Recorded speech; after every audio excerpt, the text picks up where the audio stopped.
Doom, boom, doom. Hello, it's me. I'm back. I'm like late, but I'm here. Because I need to continue Pesterquest. I am like a little under the weather at the moment, but I think I should be fine enough for this. I didn't think I was going to be late, but I ended up leaving a place I was at way later than I intended. It's like a 4-5 hour drive, and we ended up leaving quite a few hours later. Yeah, but now I'm here. Ha! I don't think it was that bad. Drive went by fast, and I'm here. So now I open up the TV, and I believe it's Feferi and Eridan. Yes, it is. Okay. Boom. But done. Let's do this one, right? Volume 10, Route 1. Fight me, fuck boy. Actually, I'm gonna adjust my microphone.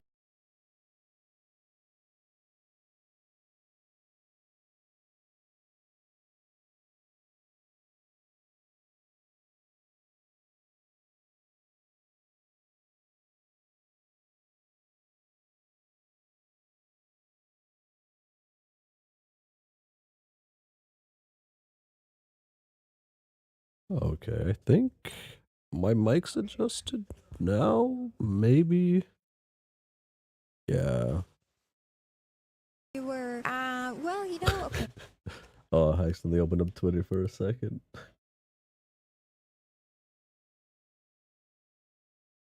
Oh. Okay. I'm a little bit out of it, just a tad, maybe. My computer settings feel weird.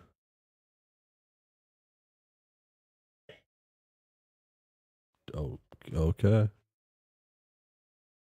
Huh.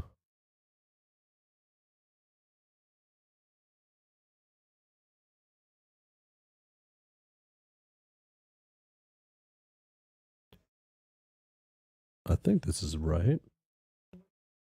Okay. Boom. Oh, we're back at the Riska thing. Okay. Hmm. Hmm. I.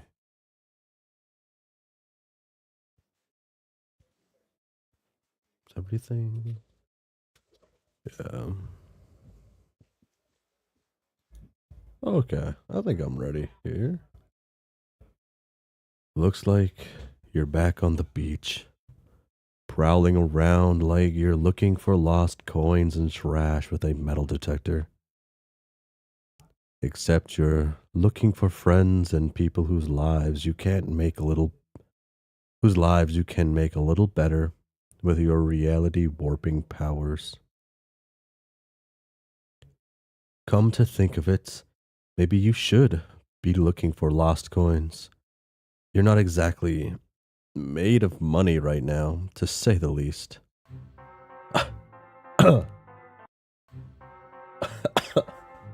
He's just here instantly. Okay. You look up and see a fishy dude sitting sadly on the shore. Not fishy in the sense that he's suspicious, but in the sense that he literally has fins on his face. Although, he's definitely a little fishy in the other sense, too. After a few seconds, he heaves an exaggerated sigh and turns his head in your direction. It seems his brooding has been paused momentarily. Hey,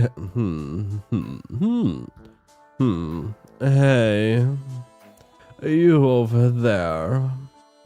Yeah, I'm talking to you. The one looking around to see if there's anyone else I'm talking to when you're literally the only other person around for miles. Yes, thank you for pointing to yourself.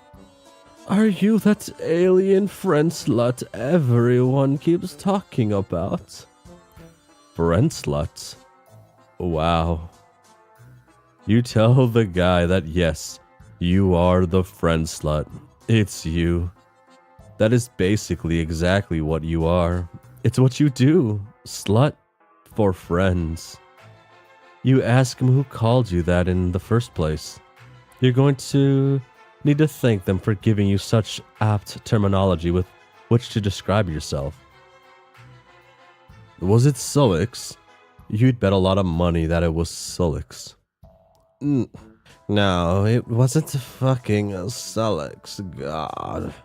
Jeez, you really are a hyperactive little bulge muncher, aren't you?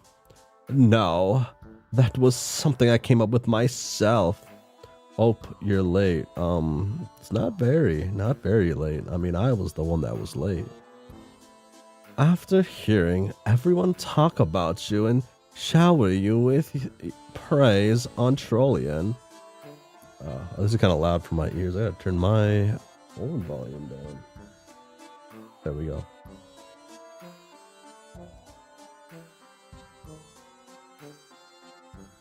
There we go.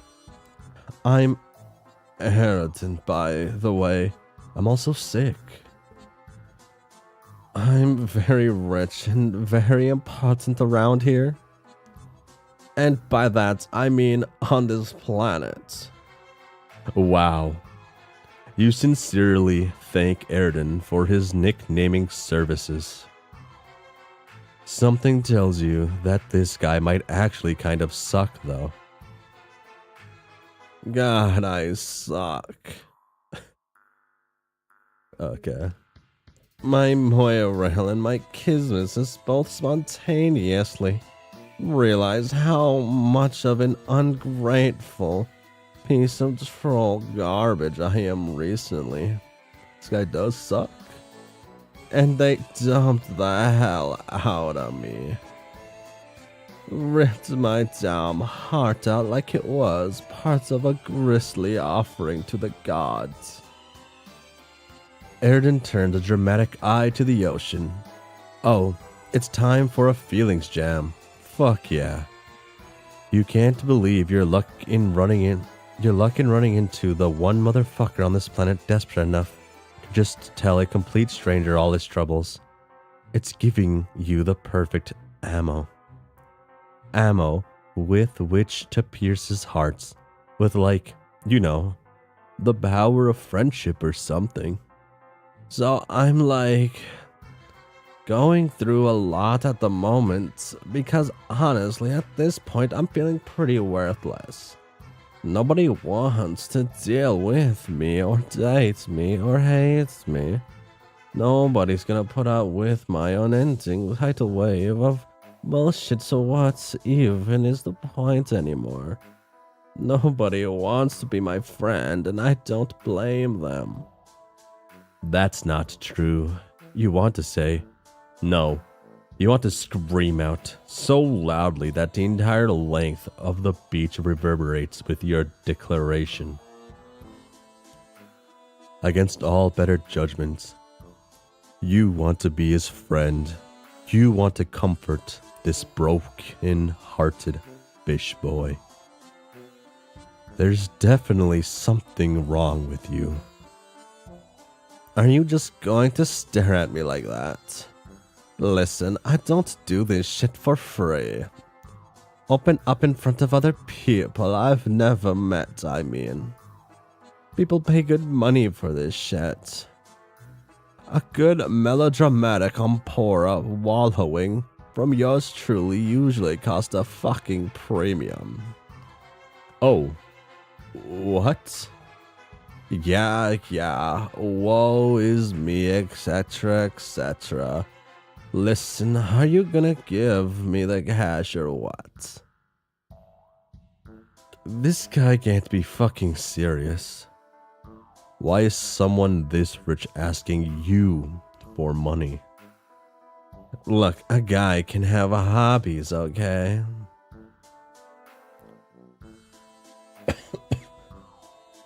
Does he already have more poses than like fucking half the cast in this shit? He kind of does. Sometimes that means taking money from poor people because they saw me when I was having one of my bigger moods.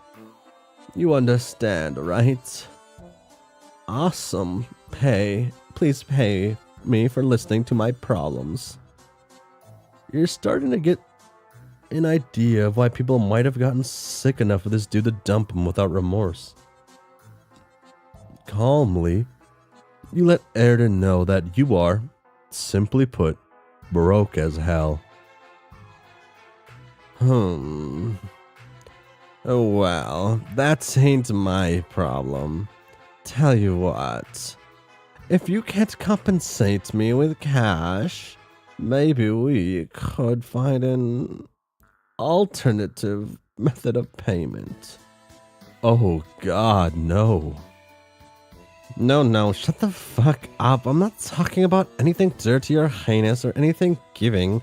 Or anything. Give me a little bit of fucking credit.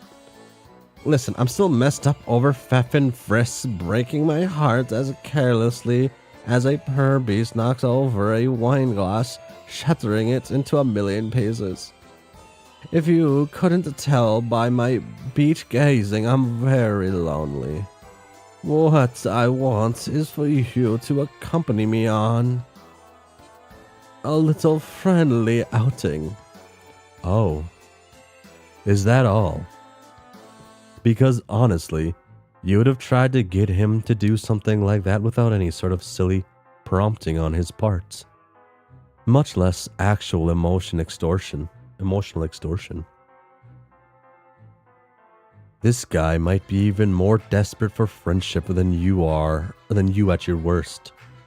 But you say sure, you're absolutely down to do anything with him. Really? That's awesome. Eridan tries to crack a light smile and fails. Well, I think I'll let you decide what we should do together on our little friend date. After all, you're the expert in this. So I'll go anywhere you think of. You have an infinity of choices to choose from here. Hot damn, really? You haven't been this overwhelmed with choices ever. You can choose to go anywhere with this rich fish bastard. That's... Okay, maybe having infinite choices is way too much. You have to narrow it down, but you certainly have more options than usual. Or maybe you should just ask him where he wants to go. You decide. Wow. Is he gonna like say no to everything? Let's find a graveyard. So that's where you want to go. That's fine, I guess. Eridan's frown morphs into a bigger frown. It's clearly not fine for him. Listen, forget this whole thing, actually. I think that maybe we just aren't meant to be friends. Given that you couldn't anticipate my needs when you made your decision so carelessly. What the fuck? You thought he was insisting on doing what you wanted. You were completely fine letting him. Oh god damn it, he's leaving already. Before you even said anything, you stopped paying attention for one freaking text box, and this is what happens. He's moping his way across the beach away from you, like a humongous tool. Maybe it was for the best. He was giving you some soft zebra vibes, if you're being honest. For once, you don't feel much regret for leaving a guy off your friend list. Game over. Damn. Head to the anime store. That's where you want to go. That's fine, I guess. What the fuck? Beach. Oh my god, zebra vibes.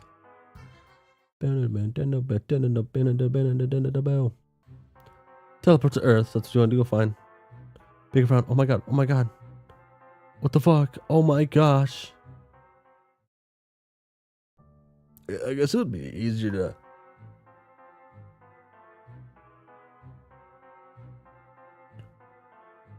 Watch a movie. Yes. Oh.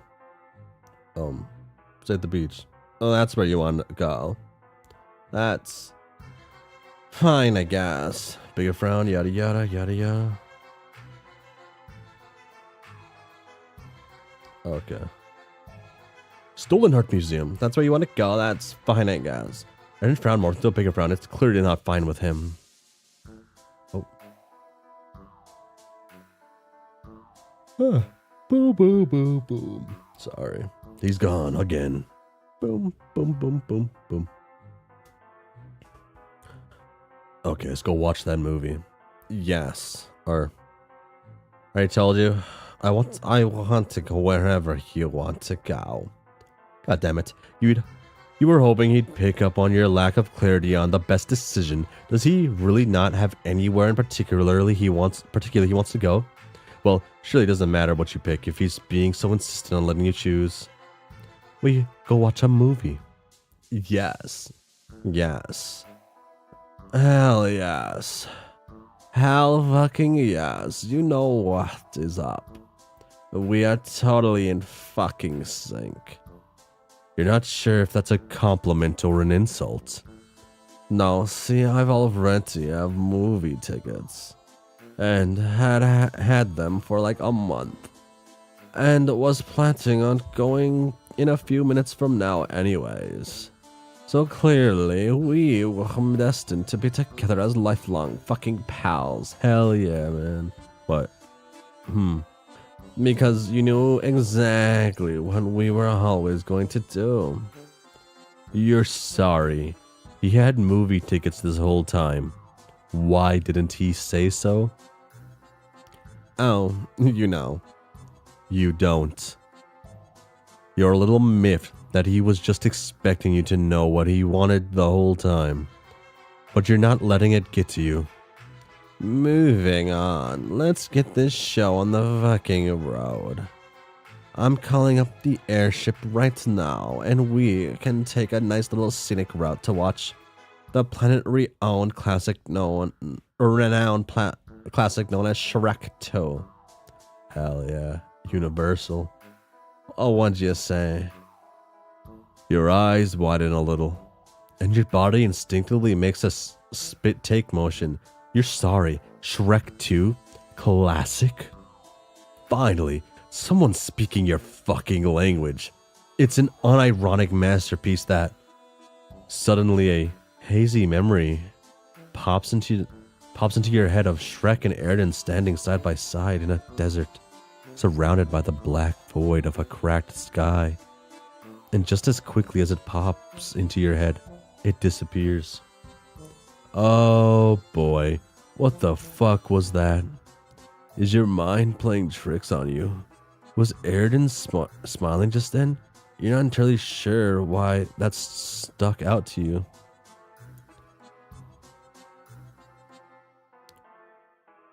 This vision was so out of place that, were it not for Aradia, you just start thinking none of your vague past memories were real. In fact, it almost makes you doubt that any of what you're experiencing is real.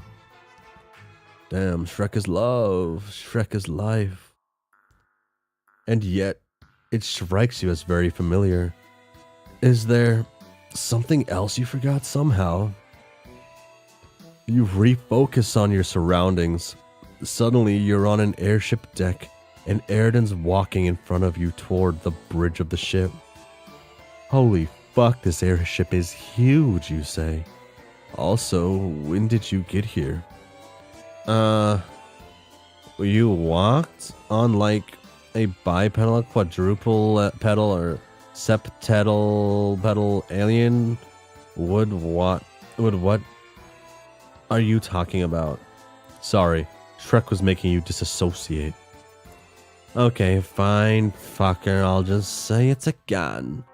Welcome to the airship de Empora.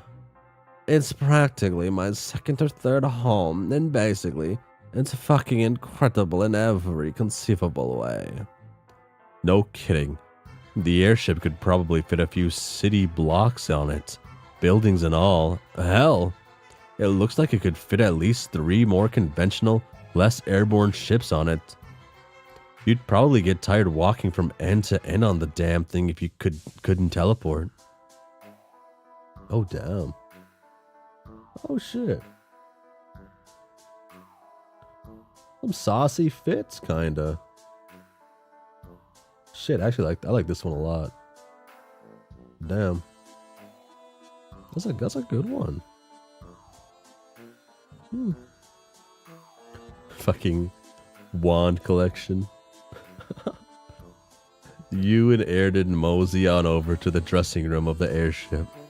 The room is filled with a surprisingly wide variety of outfits, from various capes to casual t-shirts to flarp cosplay to... Well, there's a ton of shit in here. There's a pile of ornate sticks in the corner too. You wonder...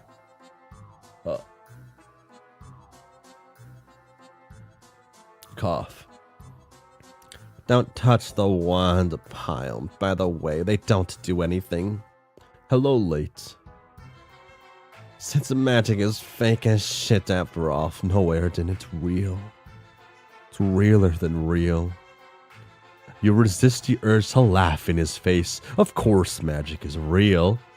Those are all just confiscations. But I confiscated from unscrupulous lowbloods. In a store. With, my many stacks of cash given to the owner. Sounds like he paid for them.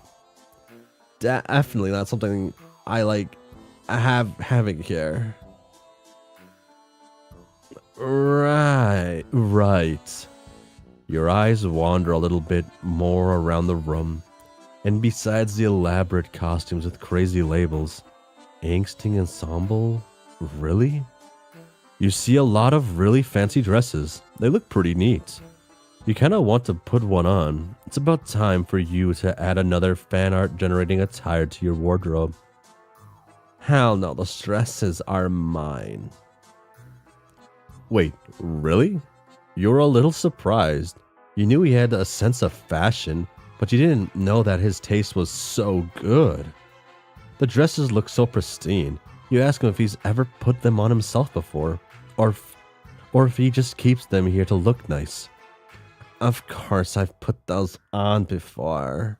Just, they're private use only, you know.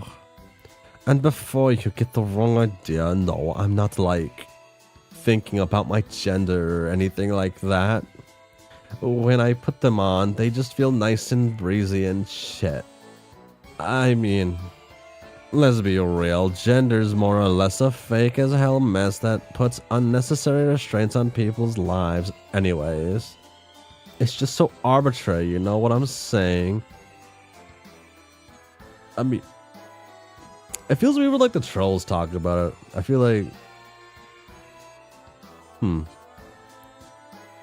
I guess with like the heiress and stuff, there is implications of like a gendered society still, right? And then we also have like the before us trolls, some from the old, also have that implication, right? Because they mirror each other to degrees. And we have what was Kanaya's before us troll called again? Oh, I can't remember. Eridan thinking it's March for real. They really do be. March Eridan. And what was her name? Oh well, I'll remember eventually. To nobody is practical the benefit, I might add. And it's not even like there weren't trolls who were assigned differently at birth, even back as long as time ago. Point is, the concept that gender is a strict binary isn't archaic. It's just flat out wrong. And I think it's honestly really kind of fucked up. Especially since people who go out and say it's a stone set immutable fucking law are just using it as an excuse to divide people up and flaunt their superiority. There's something in Eridan's voice that makes it clear he spent a lot of time thinking about this stuff.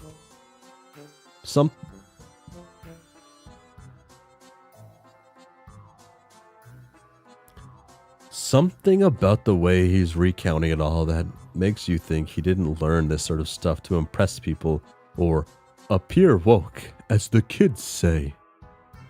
Or for any reason besides the subject factoring into his personal development in some way.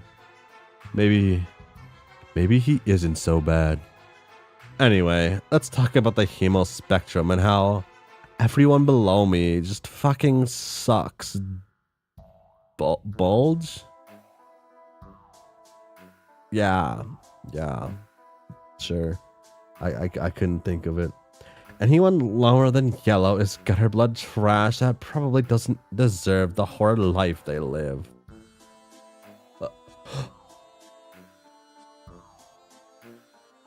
I cough. Which is why I've planned so many raids on their neighborhoods on this very ship, and spent so much time sniping leagues in the air and shooting holes in the low blood feet. That'll show them to have less satisfactory essences coursing through their veins. You immediately fall to your knees and start throwing up on the floor. You quickly reassure Eridan that you didn't unceremoniously barf all over his likely priceless carpet in response to his overwhelming classist sentiments and conflicting, almost hypocritical viewpoints on different hierarchical power structures. No, you just picked your guts out for some other completely different reason. It was probably just something in the air that smelled. Something probably just full of shit, yeah. Whatever you say, I guess. You decide to hit the conversational go back button and challenge Eridan on the much more interesting topic that came up. Why isn't he very public as an ally if he's so fascinated with the subject of gender? What are you kidding? I'm not an ally. I haven't fucking done anything. Even if I were, I don't know if you've noticed from my whole quadrant situation, but people know and hate me. It's like I've been such a relentless flirt that it's become policy at some theaters and restaurants for employees to stab specifically Eridan Empora in the hands. It's policy. Goddamn. If I annoy them. Which isn't too big a deal because violet bullets like me are pretty fucking sturdy about it. I suck and I bet half of this whole fucking planet knows it.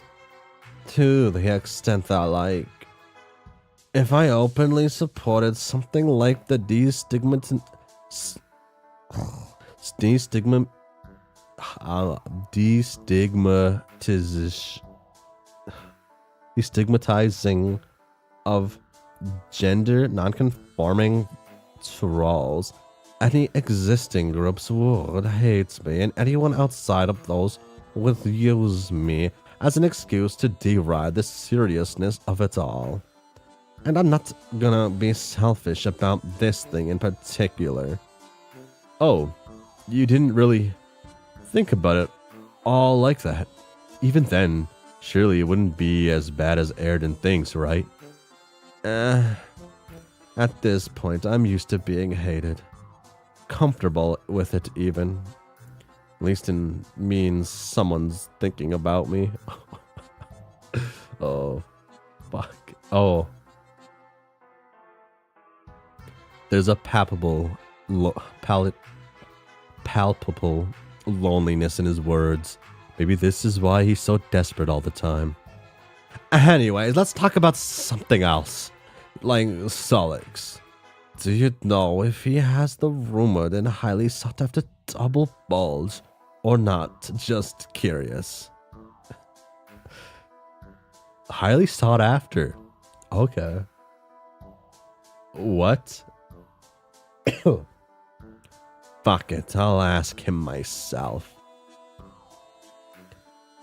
Before you can say anything else to dissuade him from simultaneously being a huge creepy asshole to one of his friends and possibly unraveling one of the most unnecessary mysteries of troll biology, Eridan whips out a palm husk and starts frantically dialing in some numbers with extreme precision.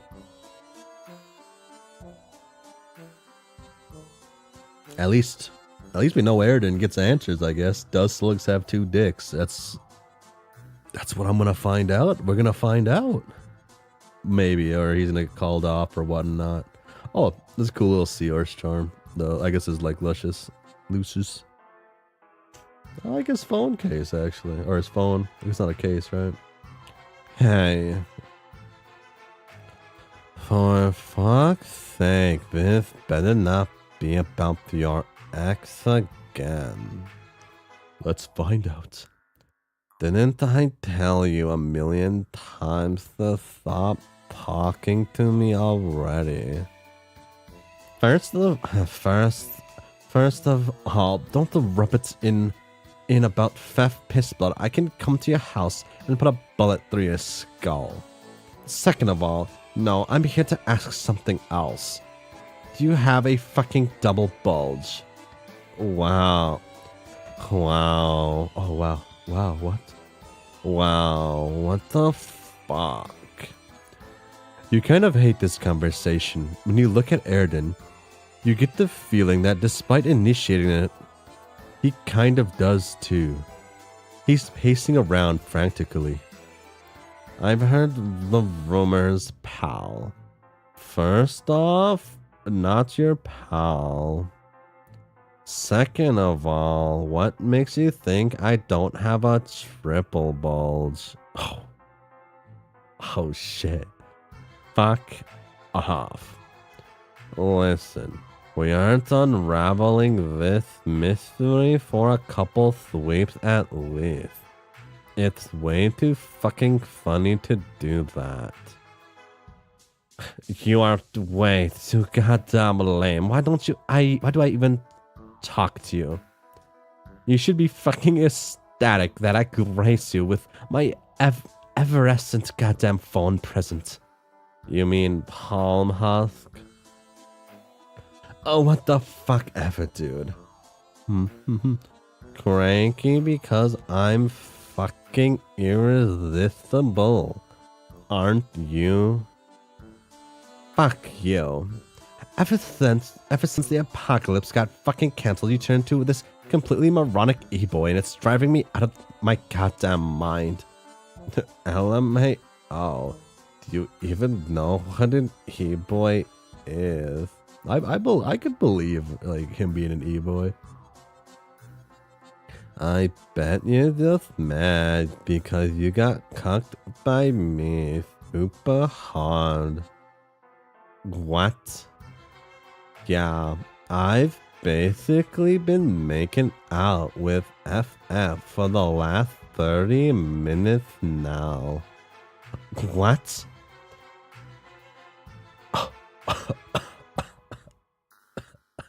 Damn. Hey, Sullix, who are you talking to? An entitled sub. Sub? Put F on the phone, you quadruple horn dick shitter. Oh, are you finally making fish puns? I'm definitely making some kind of pun right now. Yeah. Listen, you stupid motherfucker. Next time I see you, I will kill you. Really now. Are you really murderous today, or just trying to get your daily negging in on me? Listen, how about we sell this whole ass mess now? I'm gonna head over on that airship you keep driving around the neighborhood in 2 hours. Get your dumb ass over and fight me, fuckboy. He's gonna kick his ass, I guess. You hear a beep from the phone. Sullix hung up. We did not find out. Eridan's face softens from an expression of rage and anger into one of tranquility and calm before he starts to laugh a little.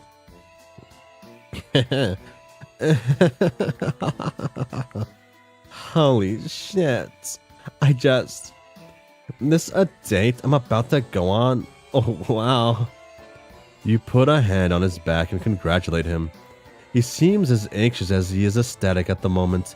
Somehow, he's completely changed his demeanor from when he was talking to Solix. It was like he was almost playing up his awfulness. He starts mumbling to himself about what he's going to do and say to Solix when he gets here. A lot of it sounds pretty rude, but also rather performative, like what a wrestler says when they have a fictional beef. You decide to take this opportunity to snatch a cape. Gotta update your ever-growing wardrobe. Oh shit, wait, what kind of cape do we take? Is it dope? Did we take like, did we take his ancestors' cloak like style?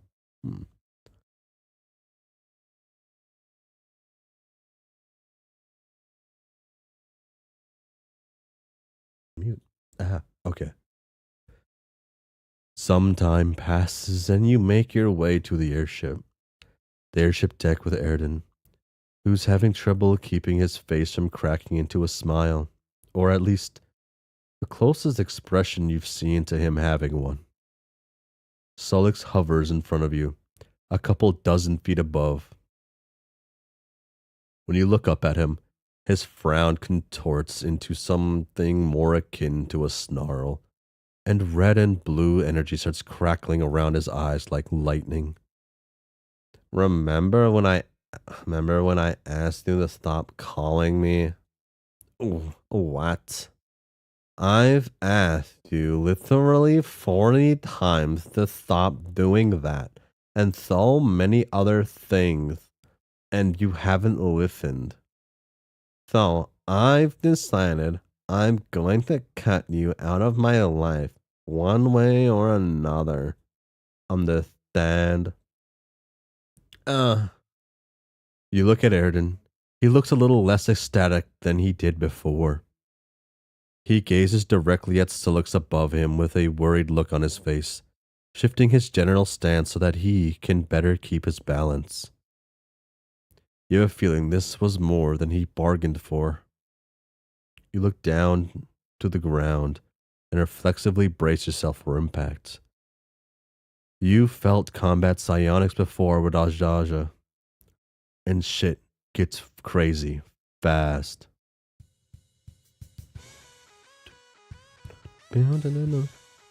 It's a good thing you did too. You hear a much louder crackle this time and look back up at Solix, an aura now visibly enveloping his body. He's glowing red and blue, with lightning still energizing into existence inches away from his eyes. You feel the shockwaves of his pure psionic force weighing you down, making your legs feel more like jelly every second.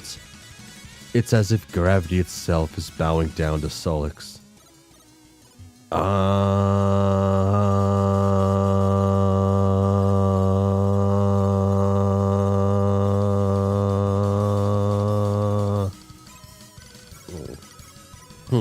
Come on now, is this all you fucking got?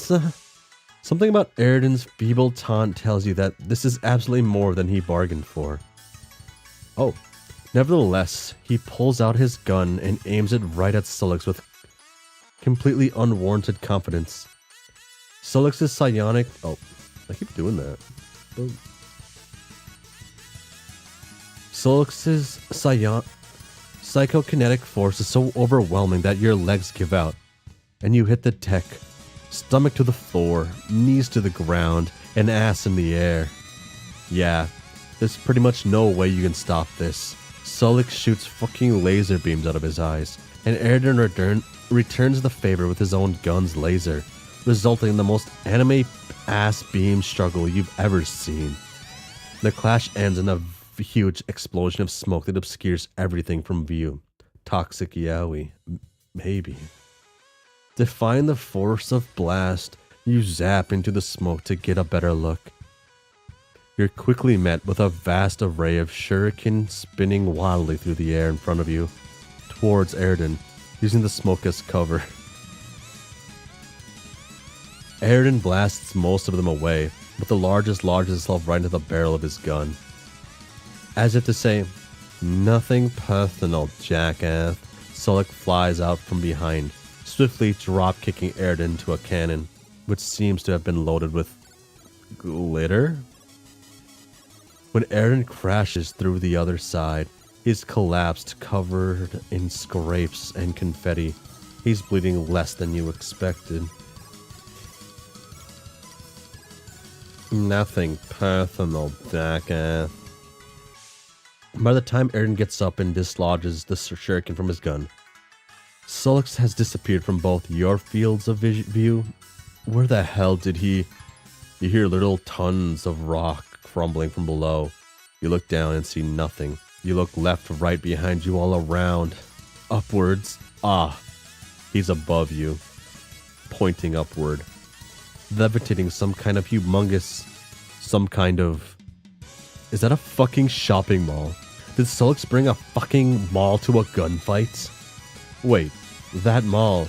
It's that mall. The one where, in Aaron timeline, Daria pleaded with you to take her to Earth, away from this hellish planet society, into a world that was even the slightest bit less bleak.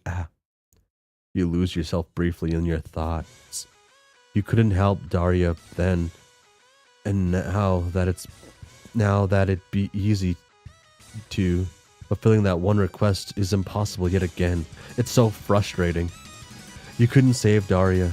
You couldn't save anyone. Maybe it's too late for you to do that, but maybe you've been fucking around too much today.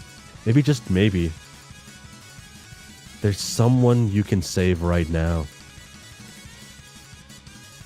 The mall is massive, and if it collides with the ship from that high above, oh fuck, you have to get out of here. Gotta give you credit here, Sol. Nobody's ever tried to maul me with something so fucking big. What the fuck do you mean, maul you? What does that even mean? Maul isn't a verb. No, hold on. No, hold on. Okay, see, we are thinking of two different words that sound the same. Wait. I literally could not care less. Sullick flings the thankfully abandoned mall directly at Eridan with what must be an ungodly amount of psychic force screaming his throat raw the entire time. Okay, fuck, it's now or never. You have to get off this ship now. Eridan might be durable enough to survive getting drop-kicked through solid steel with nothing more than a couple scratches, but you're fragile. You'd probably die from tripping on the stairs wrong. Fragile. Must be Italian.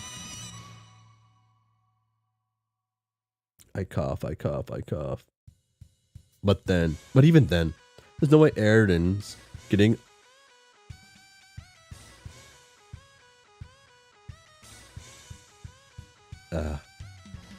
But even then, there's no way Eridan's getting out of this unscathed. Maybe you have time to save him. What should you do? What should I do? I have to save him. I'm the hero of the story. You can't just sit here and let someone like Eridan, get sandwiched in between a massive airship and an entire fucking mall. You've got this. You're about to jump in like a fucking action hero and save Eridan. What is there to worry about anyways? All you have to do is teleport in and out. Alright, step 1. Teleport in. You zap right in front of Eridan and he immediately shoots your arm off. Okay, ow. Eridan clearly wasn't planning to injure you so badly. You quickly see that he's rocketing to the edge of the ship, using his gun's blast as propulsion. Fuck, he already had an escape plan and... Jesus, fuck, this hurts. Your arm, or what's left of it, feels like it got plunged into the fucking sun. Why did nobody tell tell you that that sudden laser beam amputation hurt this much. Distracted by the pain, you find it hard to focus on warping out of here.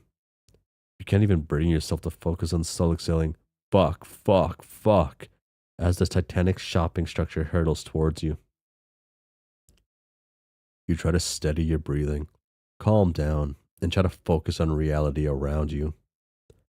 Unfortunately, reality doesn't stop for you, and neither does the unflappable march of gravity, as the sheer force of the mall crushes you to death. If only you were a little less fragile, maybe you'd find two boys surrounded by the rubble of a crash site, shaken at the fatal consequences of their spat. Game over. Whoops. Damn. Damn, we died. I guess we just... It's too dangerous to get off the ship without him. Fuck it. You'll be fine. If there's anything he needs help with right now, it's something a little bit deeper in his soul than the fact he's being attacked by a building. You try to think of somewhere to zap, anywhere. While you do this, you notice Eridan fire a blast toward the ship from his gun, propelling him away from the center of impact. Like, Eridan gets honestly, Eridan gets too much love for like who he is. Like, even by everything I see of Homestuck. I mean, like, I like Eridan, right? But he gets too much sauce. He gets too much love. Like, he's one of the cooler designs of like all of the characters in Homestuck. And even in Pesterquest, he has like fucking... I feel like he has just like more than the normal amount of sprites. It's just...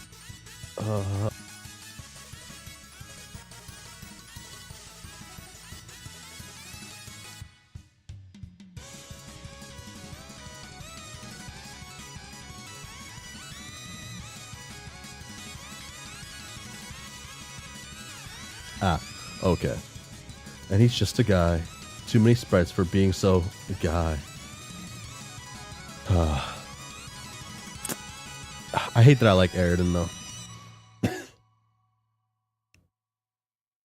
Like, I don't even like him the same way, like in the way I like Zebra, right? Like Zebra and Gamzee. Well, like maybe not Gamzee. Zebra, I like to hate that guy. That guy is built so easy to hate. That's all he's meant for, is for you to hate the guy. And he does a really damn good job at not being likable. Like Eridan though, there's that, I don't know, what do I want to, maybe like patheticness that's like, damn, that's pretty good.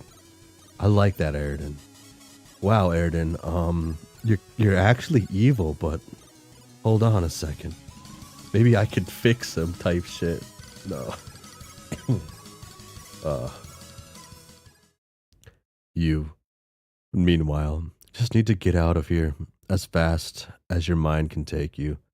So you close your eyes, zap away, and feel your surroundings change. You find yourself in a wasteland. There's a ton of smoke in the distance, coming from what must be the site of the airship's crash. You take solace in the fact that Sullick was cognizant enough of his surroundings that he chose not to send the ship crashing into a city full of people because of beef he had with one dude. Damn. You like Eridan. You like the Eridan had all the opportunities in the universe to change and be friends with everyone, but just didn't. I like that there's just a guy who had the chance to be good, but didn't take it. Yeah. Huh. Hold on, I'm trying to get like a better feeling of this shit. Oh. Huh. I gotta like I gotta talk weird, otherwise, like, my throat gets kind of it like feels like kind of like weird, and it makes me cough. So I gotta talk slightly different. I don't know, use a certain part of my throat, I guess, or something. But uh, after a bit of walking, you see the source of the smoke in the distance. The wreckage is astounding. There's sharp metal fragments and concrete pointing out in all directions. Standing in front of it all is Solix. You frantically zap your way towards him and ask if he and Eridan are all right. Well, that'll show a guy not to ask me about the shape of their bulge. Yeah, they're both fine. He's not dead. Oh, he didn't do it this time. Oh, thank God. For the record, I haven't actually made out with FF or anything yet. That was just to rile him up. Yet. For the record, I haven't actually made out with FF or anything yet. Or anything yet. Oh. Okay, cool guy. Oh, thank you asked Solix what Eridan did to him. That was so bad he wanted to kill him. Okay, first of all, definitely didn't want to kill him. Way too much of a hassle. I would know if he was about to die anyway. Huh.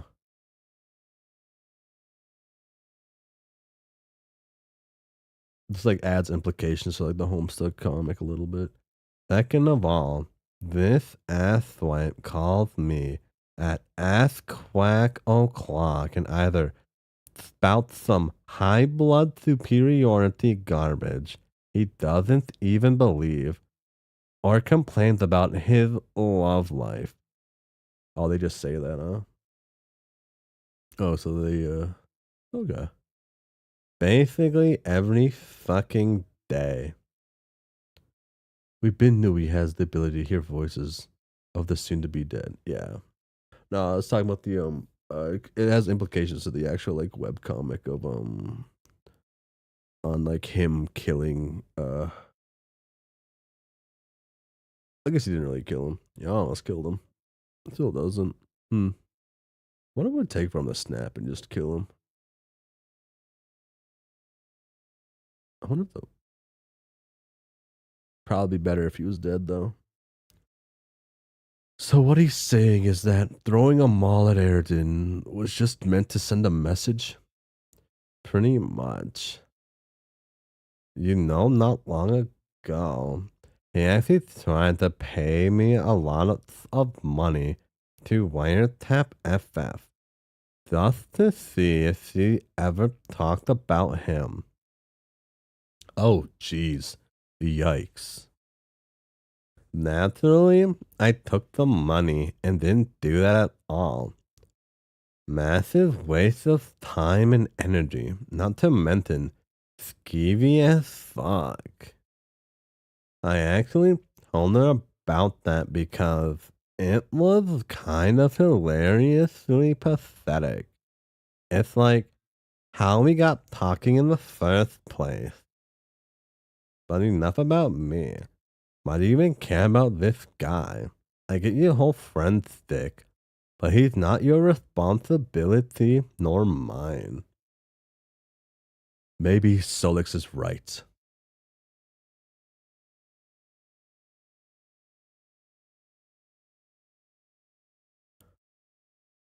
Maybe it's not your job as a friend to make Eridan feel better, or fix his problems, or set him on the right track. That's probably why his Moirail, why everyone gets sick of him. But like, you're supposed to do something here for everyone. You can feel it. Like, you're supposed to smear your huge ass all over Destiny and say, "Eat my ass, Destiny. All these kids will get the chance at good lives." LMAO. You this isn't just some kind of hero complex. Maybe. Probably. You just wish Eridan could be a little bit less of a tool bag. Is that too much to ask? Well, I guess you could do whatever you want. I won't stop you. But he doesn't deserve this, you know. Maybe not. But this doesn't change what you're gonna try and do. You've got a lot to say to Eridan. You wave Silux goodbye and make your way around the field of rubble. Boom, dum, dum, boom, dum, dum. It only takes you a few minutes to find Eridan, sitting on some rocks. Fucking? That hurts like hell. He's alive. Of course I'm alive. You think I'd die just because I got a building thrown at me? Actually, if I didn't blast myself out of the way, I'd probably have been buried under a lot more rubble. Probably wouldn't have been able to dig myself out. Solix probably could have done that, but if he went this far to kill me, I really doubt he'd do that willingly. There's no way. He hates me in a way that leads to a decent collegiate relationship. I was actually pretty close to biting the dust here, huh? Hey, do you ever think to yourself that you have all the power you could ever want or need and every whim catered to with ease? And that even despite all that, your happy moments are as fake as magic is, maybe even more fake.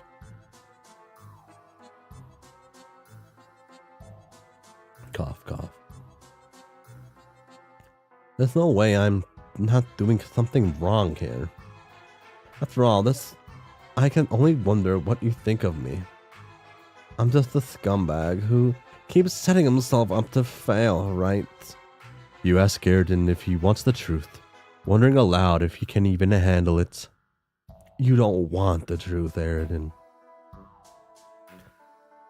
Listen, I'm not gonna be in any more pain than I am right now, having been dumped 3 consecutive times. And also, getting crushed under several tons of concrete too, I guess. I can handle the fucking truth, so just give it to me. In front of you, you see an absolutely hopeless moron who's achieved their station in life through no work of their own, and who's placed all his stocks into social lies. He's cherry-picked the ones that have worked for him, and rejected all of the others. But what has that done for him, really? Absolutely nothing. Believing in this society has only ever hurt him.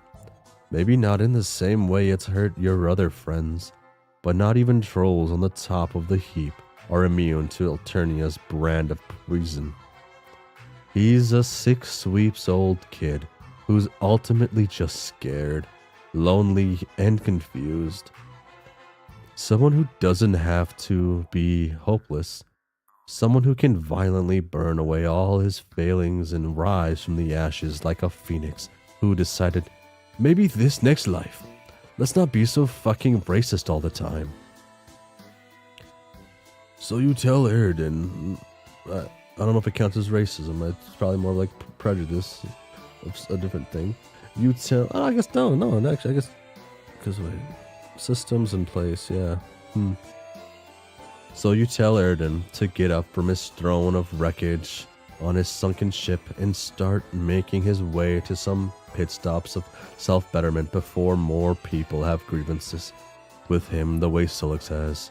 Then maybe you can tear down all the false hopes that comforted him throughout the sweeps. Damn, Okay, not that this isn't surprisingly deep cutting and helpful advisory reflection, but like, there's no way I'm gonna remember all this. You gotta at least write this down or something. Don't worry, this is a text-based game. There's definitely gonna be transcripts available online in a matter of hours. I'm gonna be honest here. I'm gonna have to ruminate on all of this for a while. But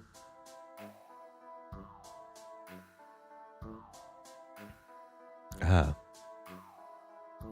But I think I'm tired of being and feeling so awful all the time.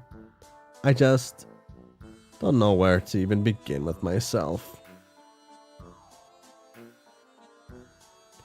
And I think you might be asking a lot more of me than you think.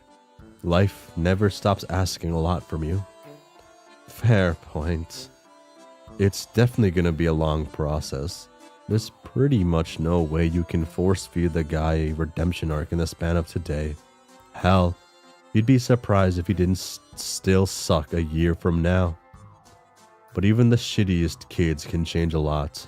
The good push in the right direction. Hey, thanks for sticking by me. Even if only for today. Of course, you tell Eridan. What else are friends for? And besides, your day with him isn't over. We still have that movie. Wait, what do you mean by that? After all this, you want to still spend time with me? Absolutely. You take Eridan's hand and pull him to his feet after all. You two have a movie to watch. This is my swamp.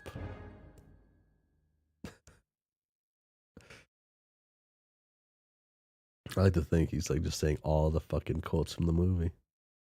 They're the only people at this theater. I guess did Palipa's ending have like people in the theater too though? Oh, actually.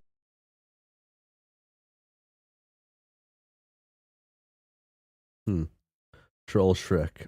Fucking banger. I don't even. I don't even think it's Troll Shrek. I think it's just Shrek. I think Shrek is a universal constant everywhere, right? I was actually, yeah. I was at a thing of Shrek recently, like actually just last night.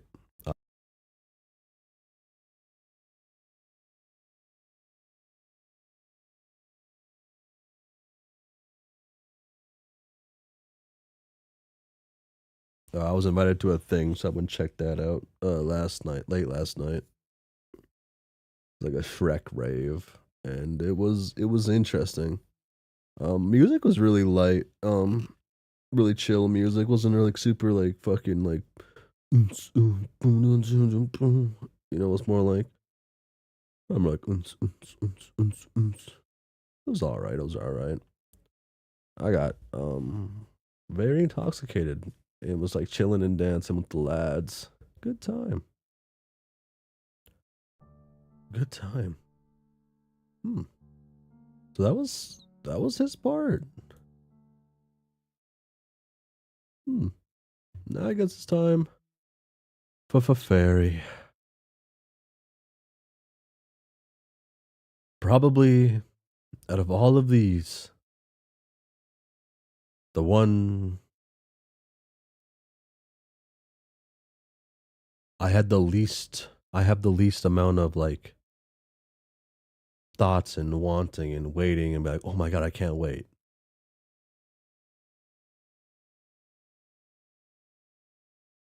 Ah, bah. Okay, yeah. Like, of course, waiting for Jane. Love Jake. We love Roxy. Dirk's pretty all right. But Fairy's kind of just like, eh.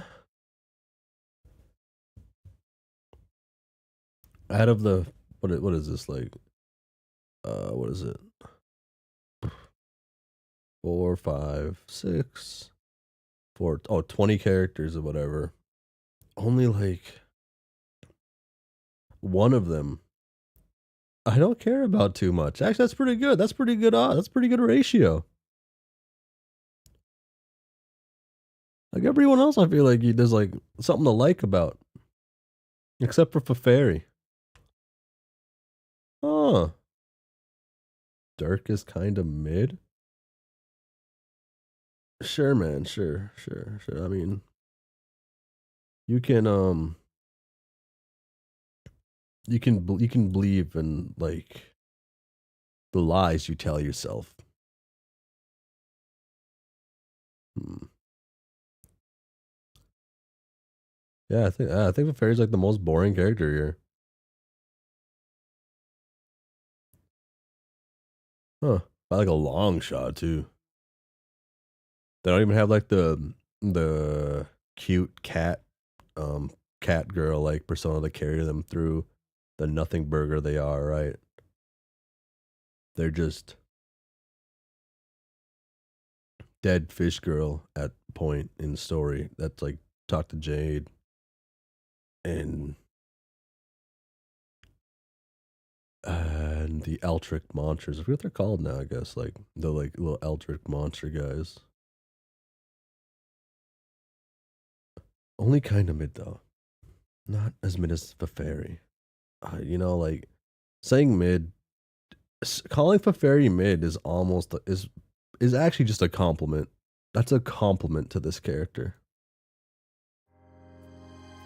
Uh, as you've had occasion to remark before, Alternia is a dark world. Both because it's nights all day long and because of its hideously brutal society, where the strong prey on the weak and the weak prey on the weaker, and all this preying ends only when the survivors are shipped out to prey on everyone else in the galaxy.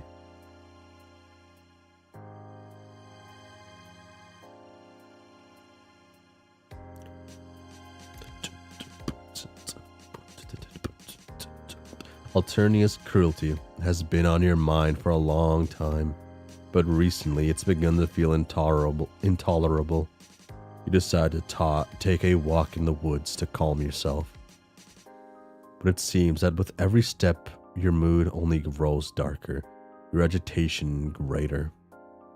As you walk, you remember the names of Alternian friends who have fallen to the planet's injustices, and your mood goes from bad to worse. You've been waiting around like a spoiled, self-centered narrative device for a lightning bolt of illumination to reveal your reason for living. To explain your peculiar and insatiable hunger for friendship, and to show you the destiny attached to it. You think you know who caused this, but why? You've been sitting here like a child waiting for a teacher to explain the answer to a difficult math question.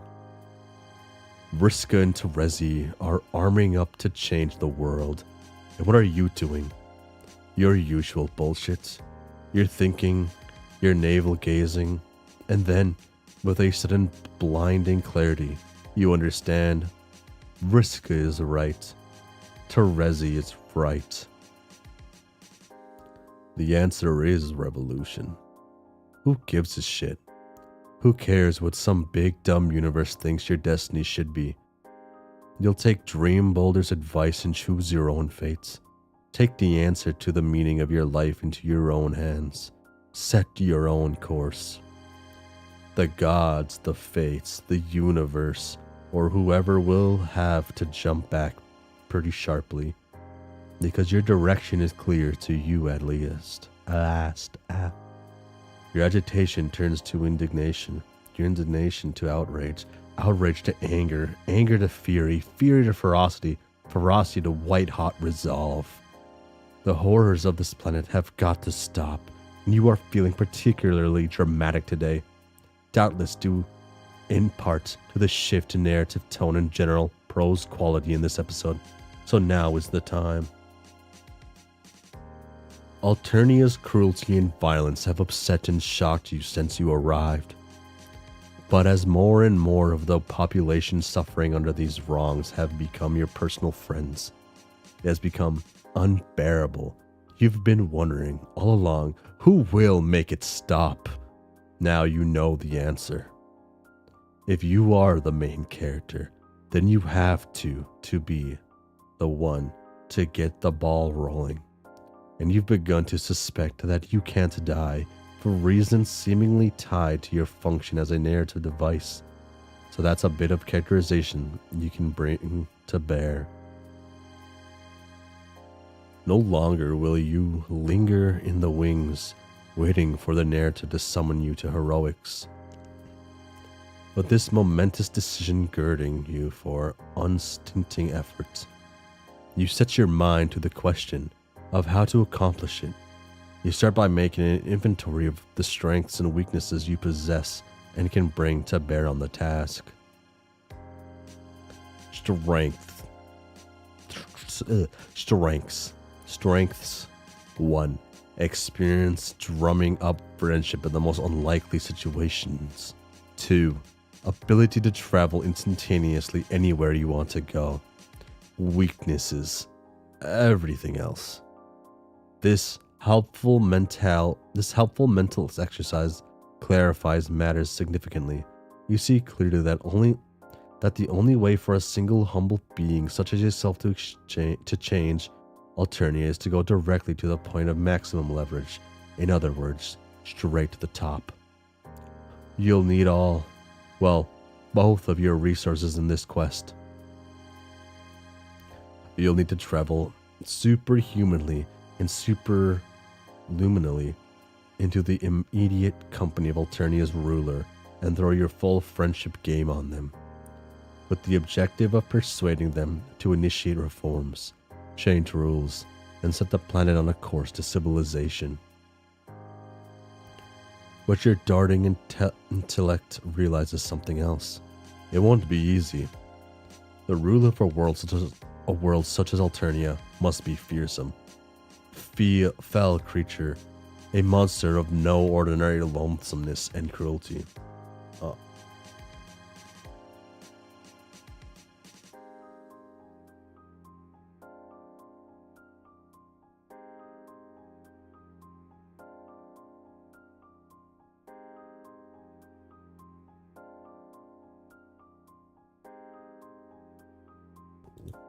Oh my god, we just love being under the weather. It's so fun, so just amazing.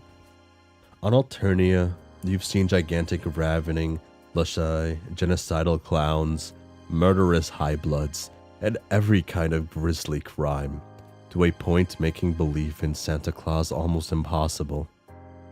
It stands to reason that the leader of such a world must also be the cruelest, gruesomest, most terrifying being of them all.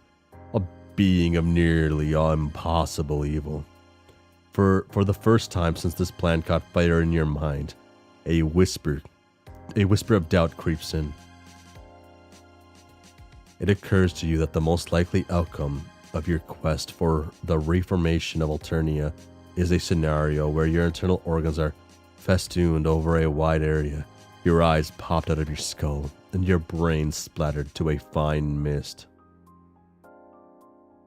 Well, experience suggests that you're non-killable. That sort of thing may offend, not to mention be excruciatingly painful. Nah. We win. Press on fearlessly with your quest. Scoring all difficulties, you decide to press on fearlessly with your quest. You gather yourself. Consign your soul to heaven or whatever, and prepare for the worst. You close your eyes and think, take me to the highest being in Alternia. Then you grit your teeth and prepare for the ultimate horror. You feel the familiar sensation of superhuman/superliminal travel, and the world changes around you, rendering you somewhere else. Somewhere that feels quite different from your previous forced location. Very different, actually. A lot wetter.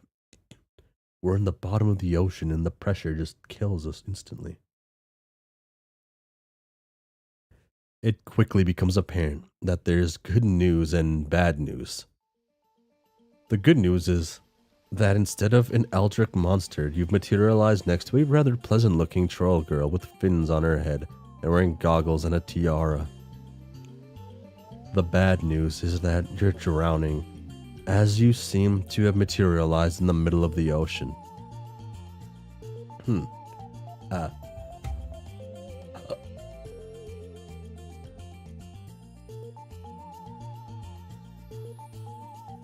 Oh my god.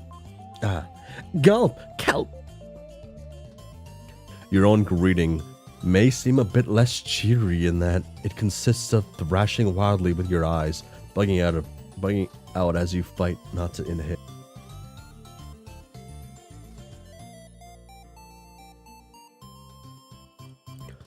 While trying to concentrate on zapping yourself. While you're trying to concentrate on zapping yourself the heck out of there. Kind of earthboundy. Earthbound, more like, it's an old game. That's all I got. The troll girl watches in astonishment, but suddenly seems to understand. You see her take a big breath of water through some of her gills on her neck, and then something starts to come out of her mouth. A bubble. Oh my god. We're gonna be in her bubble. The bubble expands and expands until you feel its boundary break over you. And suddenly you can breathe. You collapse coughing and gasping onto its floor, which feels like the inside of a huge submerged balloon, yielding but effectively keeping the water at bay. Or Bubble Boy. The troll girl sits across from you in the bottom of the bubble, studying you curiously and anxiously. Glub, glub, glub, glub, glub, glub. Are you okay? Recovering from your brush and with drowning, you're able to notice with relief that despite her conversational quirks, she looks friendly, even glad to see you. You try to say something, but all that comes out of your mouth is water and spluttering sound. I don't even speak whatever language that is. It's very pretty though. You burp and some water trickles out of your ears. Sorry, I still don't understand. Do you speak any Alternian? With a great effort, you gasp yes. Oh, yay. My name is Feferi. Pixies. Glub, glub, glub. What's your name? You bubble weakly. It's nice to meet you, blub. You nod politely, expel another half-gallon of water, then weakly say that it's very nice to meet her, too. Not least because if she hadn't been there, things might have gotten unpleasant for you. You're welcome. But what are you doing here? Almost nobody comes this way. It's not really on the way to anemone where she looks sad when she says it. And you wonder that some poor troll child should be living all by herself, way out in these submerged parts far from home.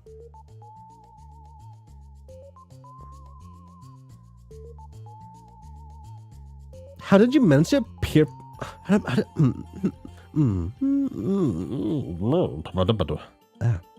you manage to appear from nowhere like that? You almost gave me a heart attack. Glub glub. You tell her you were trying to use some superhuman powers you have to go visit the highest being on Alternia. The troll girl seems to perk up at this.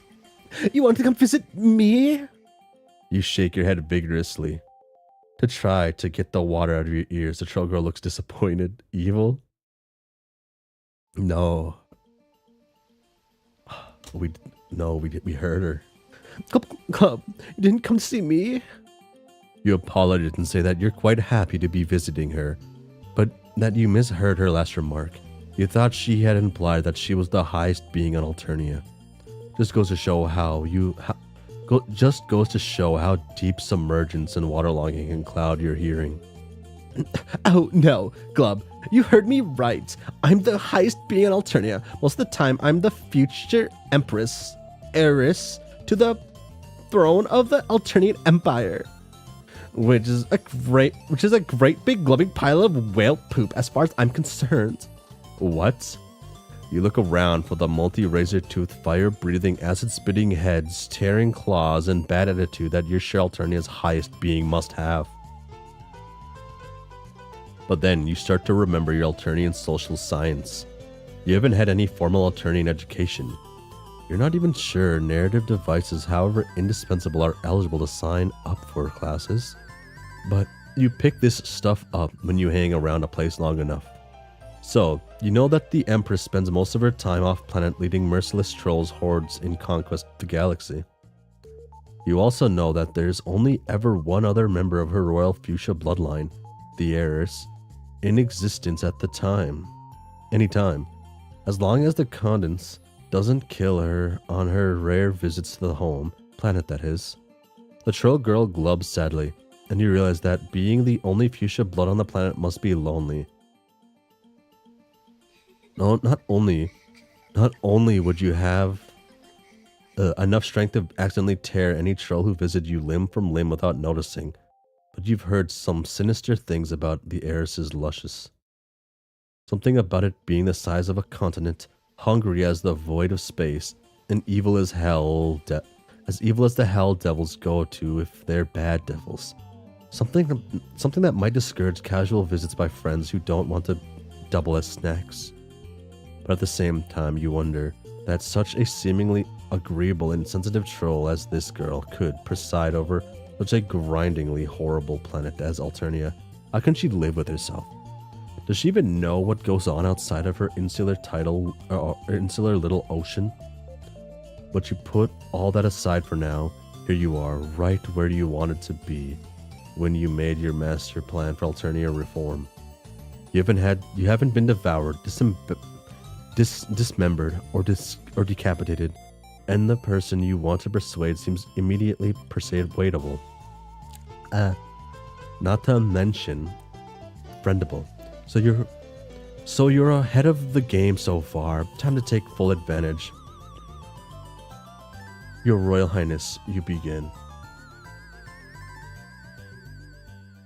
Guess you never really think about how physically strong Fef probably was. Wonder how she compared to Gamzee.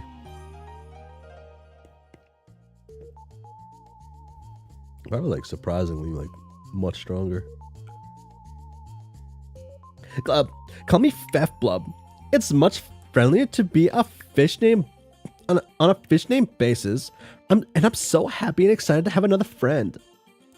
Perfect phase 1 of your plan seems to be practically accomplished itself. But there's no time to waste as the air in the bubble your new friend created is starting to get stuffy. And so you know you're going to have to zap out of there soon. You've mentioned in casual conversational tone that you've been visiting Alternia for some time now. Glub, do you like it? It's certainly unusual. That's putting it lightly. I'm sure everyone has been incredibly mean to you. Well, yes, to start off with, at least.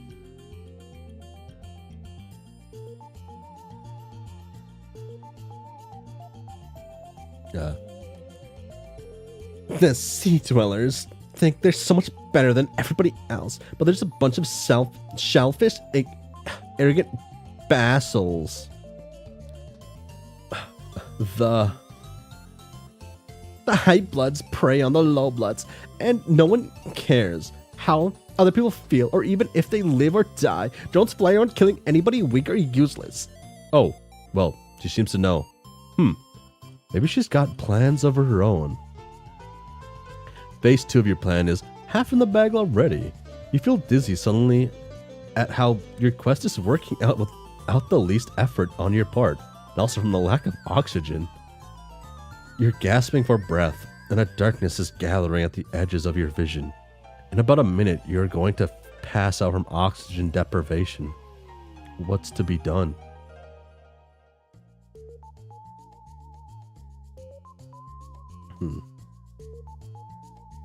What can we do? Zap yourself the heck out of there and back to Alternia's surface where you can at least breathe. Stick around and test this whole you can't die hypothesis. Well, we're both different. Feferi's like kind of a demigod. Honestly, say no. She lost to Gamzee.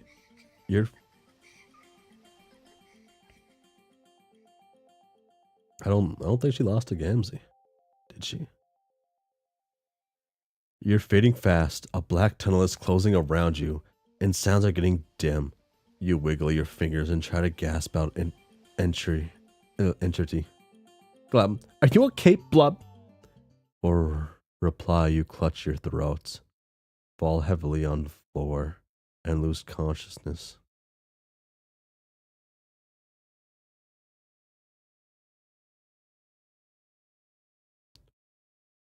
You gradually regain consciousness, and as you do, you realize that the air is going through your lungs, fresh, oxygenated air.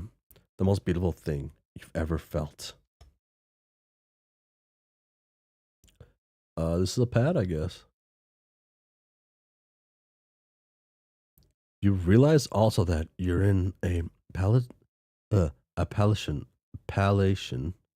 though messy, bedroom. And while you can see underwater realms outside the windows, the room itself is dewatered. The fresh air seems to be coming from a large conch shell sitting on the floor nearby and humming quietly like an air purifier. You're swooned on a chase challenge, and Feferi Pexies is fanning you with a large palm frond. Club, are you alright, Blub? Why didn't you tell me you couldn't breathe? You scared the piscine out of me? You struggle upright and try to smile bravely. You apologize for scaring her, but observe that one of the symptoms of not being able to breathe is not being able to talk. You thank her effusively for saving you. Glub, that's an Empress's duty. Instead of encouraging people to be mean and hurt each other, she should do whatever she can to help them. A tear comes to your eye and a lump to your throat when she says that. If she really means it, you have a complete couple of suggestions. Of course I mean it. I'm glad at how abysmal things have been around here. When I'm Empress, things are going to be different. You respectfully wonder how long it will be before she becomes Empress. Only a couple of thousand more sweeps. Oh, cool. What happens to everyone Alternia in the meantime? Feferi looks momentarily thoughtful. I don't know. I haven't thought that part out. I guess I'm not equal to my big ideas. And what if, when she becomes Empress, she feels differently? How does she know her imperious condescension didn't feel the same way as Feferi does now when she was her age? What if there's something that makes adult Empresses evil? Something they can't control? I don't think so, but hey. What if Feferi grows up to be socially liberal but physically conservative?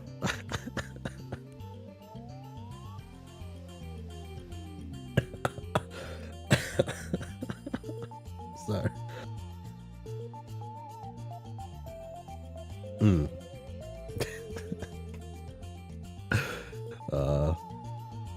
Damn, that'd be a disaster.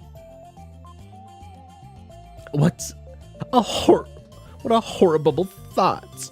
It really is. You have to strike while the iron is hot. Never leave till tomorrow what you can do today. A stitch in time saves 9. Procrastination is the thief of time.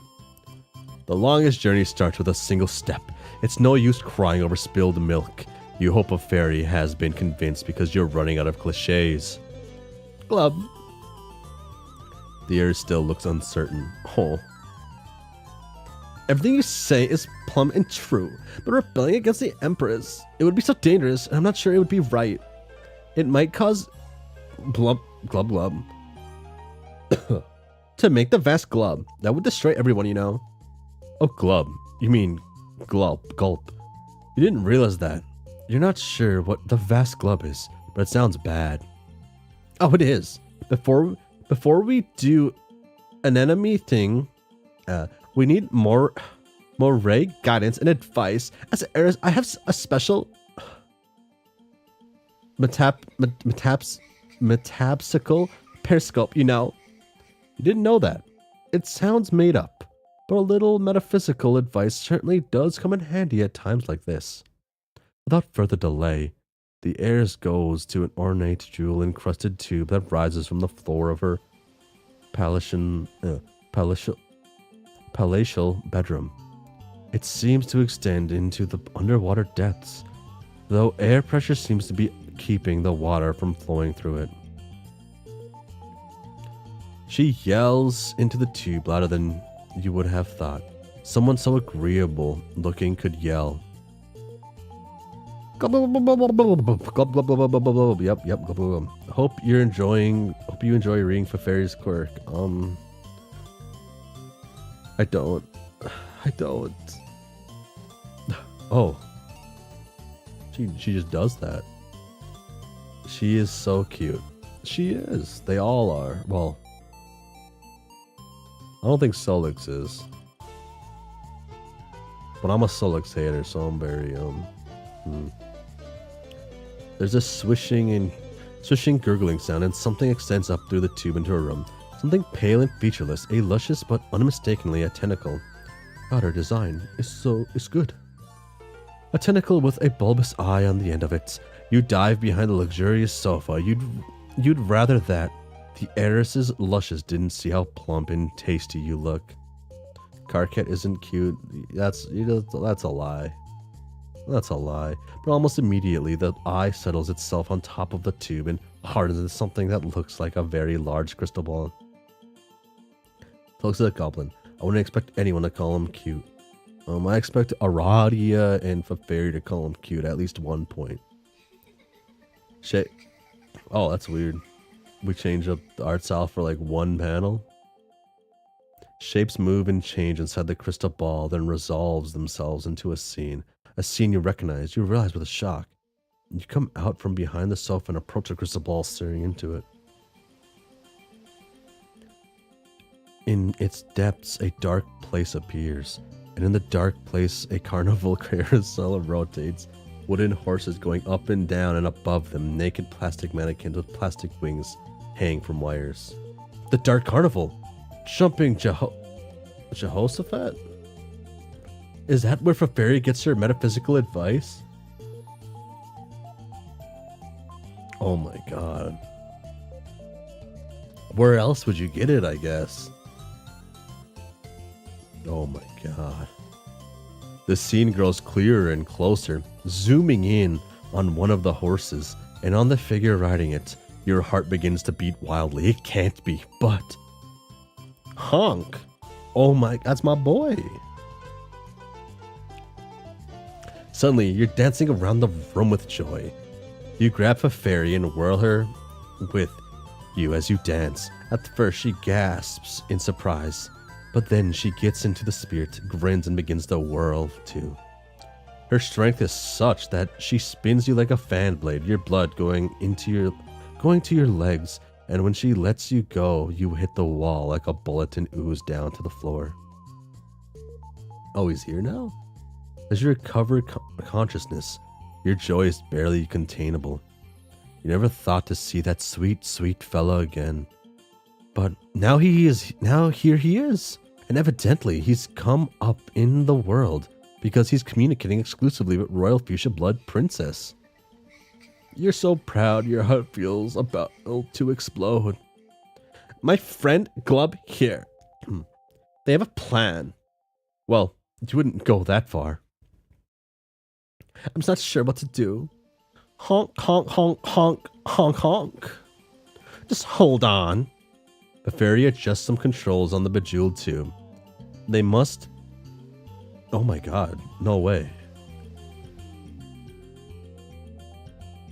This might ruin the magic of this lad. They must be translation controls because in mid-sentence Karakos or marks change from semantic honks to conversational language forms. When they do, you realize that this isn't the same Karako you knew way back when. Honk honk! What you ask is not simple, little one. To truly know the answer, you must learn that there is much more to your story than meets the eye. You must expand your vision to see the big picture, and the even bigger picture of which that big picture is only a pixel. Yes, I know that this isn't the usual glub shit. Ah. Not silly quadrant glub shit for wigglers. I need some real answers here. You study Karako. He is obviously the same troll, but the changes in him are equally obvious. His eyes are deep as well as his face grave and kind. Either he's done a lot of reading and undergone a lot of life experience since you last saw him, or else he's become the honking mouthpiece of some vast mystical wisdom type entity which offers metaphysical advice to princesses. Perhaps whatever person or process sustains the Dark Carnival. But how did Karako get that job? You wave madly at Karako as he and the heiress talk, but either he doesn't see you, or he no longer knows you, or he thinks imparting serious metaphysical advice is too solemn an occasion for waving like a maniac. Either way, he ignores you and keeps talking.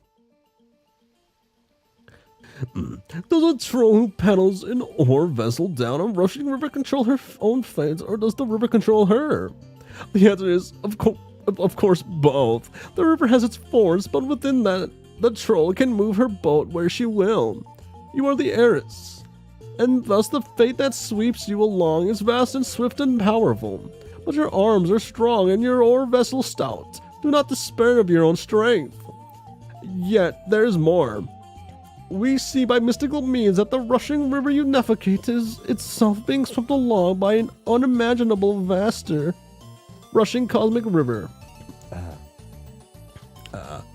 And that the planet which the vast cosmic river traverses itself being swept along an infinitely greater supercosmic river.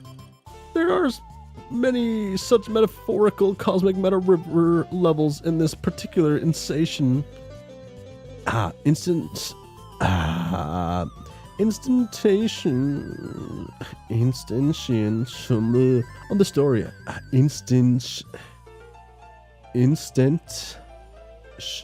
Instantiation.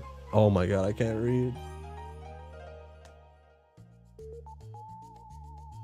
I suffer. I'm the story.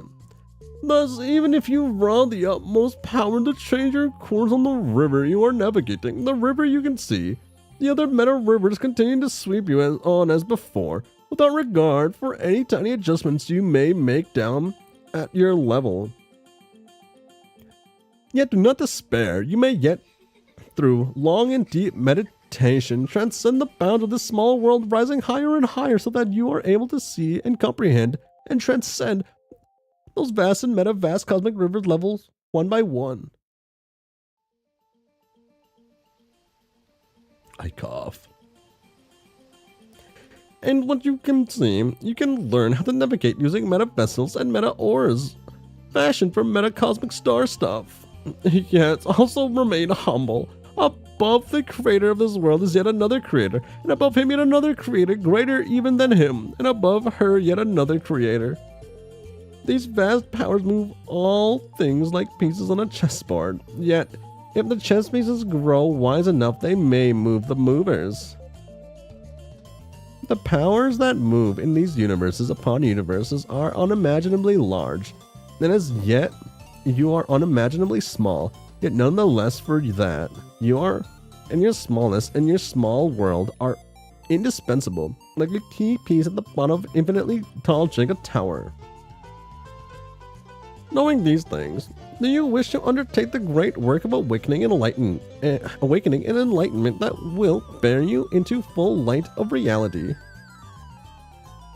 It is a work of millions of mantras, thousands of sweeps, and hundreds of lives. Or knowing these things, do you instead choose to ply your vessel in the waters of your own world, remaining the person life has made you? Remaining a key yet unknowing piece in the towering stack of universe, influencing your own destiny on your corporeal river, swept to destination beyond your understanding and fulfillment of the larger story. Either choice is noble, little one. Your only duty and burden is to choose the one that seems best to you. Feferi turns to you. It's clear that both courses described by the wise one speaking through Karako hold attraction for her, and that she's on a razor's edge between them. The merest word from you will be enough to lead her in one direction or the other. Which way do you choose the leader?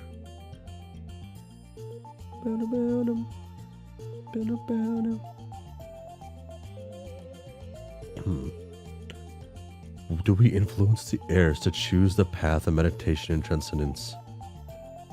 Or influence the heirs to choose the path of worldly action and accomplishment?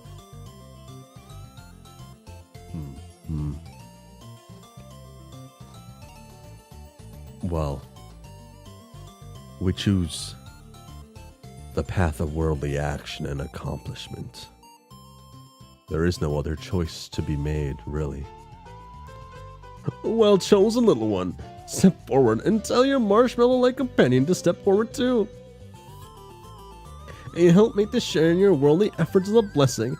They seem to be a noble and loyal marshmallow, though a bit manic in the hand-waving department.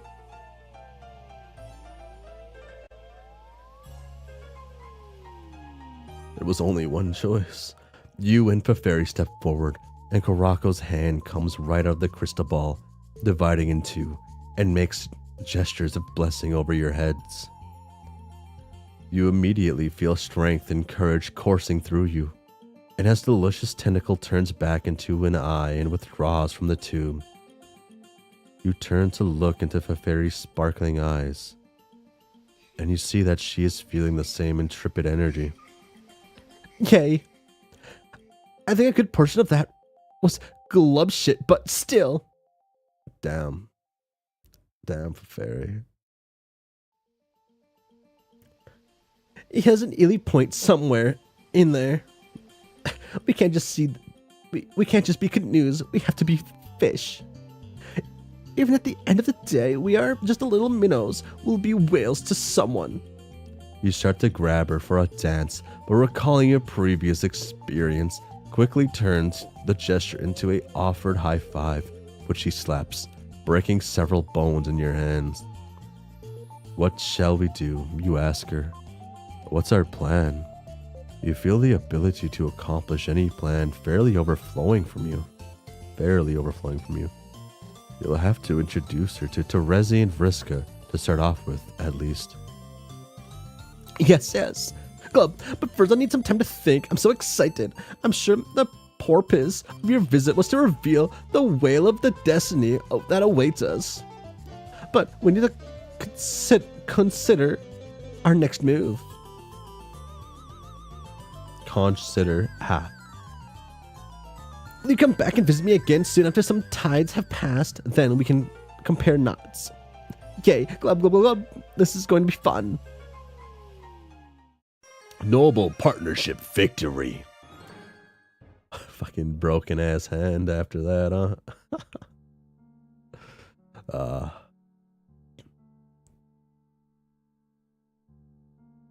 I was like surprised by a little bit of some stuff in there, but let's just go through this real quick. You know, some things didn't like. I don't like kind of like how some things were in their room. Oh come on! If you, an indispensable narrative device with superhuman.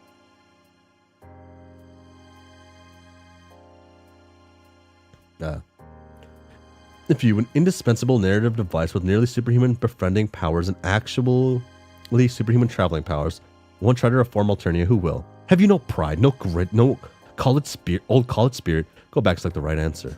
Oh. Oh, come on. Okay. Pop. Oh, wait, no. I want oh, wait, that is load. Yeah. Yes. We go back to the surface real quick. You're fitting fast. A black tunnel is closing around you, and the sounds are getting dim. With your next to last strength, you grab Fef's wrist and zap her back to the surface with you. You're not yet done with persuading her to reform Alternia, and then the vast glub happens and everyone dies. But then you realize that you don't even know if she can breathe air. You feel it would be wrong to suffocate your new friend on your very first visit. So with your last strength, you let her go over her wrist and zap yourself back to the surface alone. You materialize superhumanly and superluminally back in the forest. You lie on the tall erased grass for a while, gasping. Darkness receding from your eyes, sounds clearing in your ears. Once you feel sufficiently reoxygenated, you sit up. You have a pounding headache, but otherwise seem fine, yet your emotions are deeply conflicted. Yes, you can breathe. Yes, you're safe. And yes, you realize with deep satisfaction you've made a new friend. But what about your quest to save Alternia? Feferi seemed to be aware of the problems of her kingdom. Is she perhaps just waiting on the right ally, or Ely, or as she might call it? You prepare to immediately zap back to finish the job, but you hesitate. What if you zap back into that bubble and merely continue to suffocate?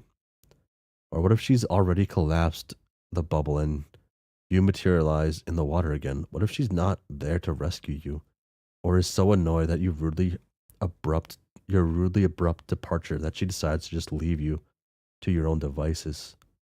What if your luscious notices you thrashing in the water and snatches you with its electric tentacles for a plaything or hors d'oeuvres? Not that you can drown or suffocate or die of mastication, but can you really not? It felt like you were drowning and suffocating quite efficiently there only a few minutes ago. You hesitated some more. Even if you can't die, the torment of drowning and suffocating felt quite real. How long might such torment go on even if you didn't die? Would an eternity of suffocating or drowning be all that pleasant even if you kept on living? What about an eternity of being chewed and passing through a giant luscious digestive tract? You realize that you can't bring yourself to zap back to the heiress. You curse your weakness. But given a choice between death and eternal torment, you realize with belated humility that your choice would be neither, even if there is a chance you could save Alternia. You stand up sadly and begin to walk back to the forest. Make a friend, but fail at life. Game over.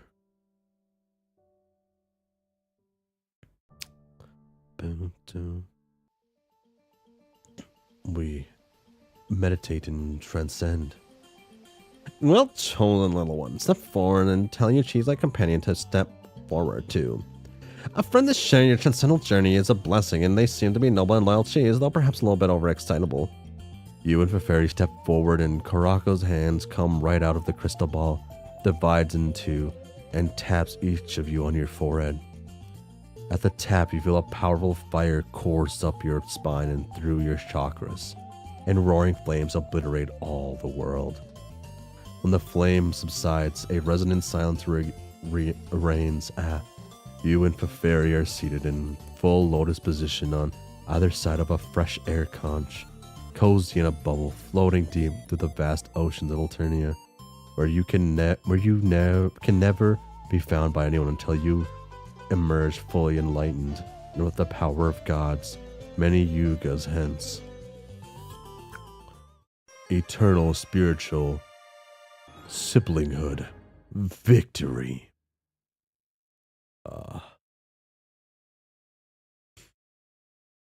Yeah, okay. Real thing. Okay, so there's like one thing bugging me about her shindig, right? What's the best pose? Maybe that one. Okay. So, really the only thing bothering me is where's her like caged up animals, man? ignore the page I have open. Homestuck. That's like I only have like 3 pages I go to in Homestuck. Okay. Come on. No, don't go underneath. I lost it again. Wow. For using a computer like over half my life, I really do struggle at this. I don't know, I guess, no, almost my whole life, I guess. Technically, I used it when I was in like elementary school. Boom. Oh, I can't see Feferi now, though. There we go. You really just keep rereading all of Vriska's famous moments. No. Not all of her moments. Just the ones I want to see. You see, like, the only thing we know about Feferi's home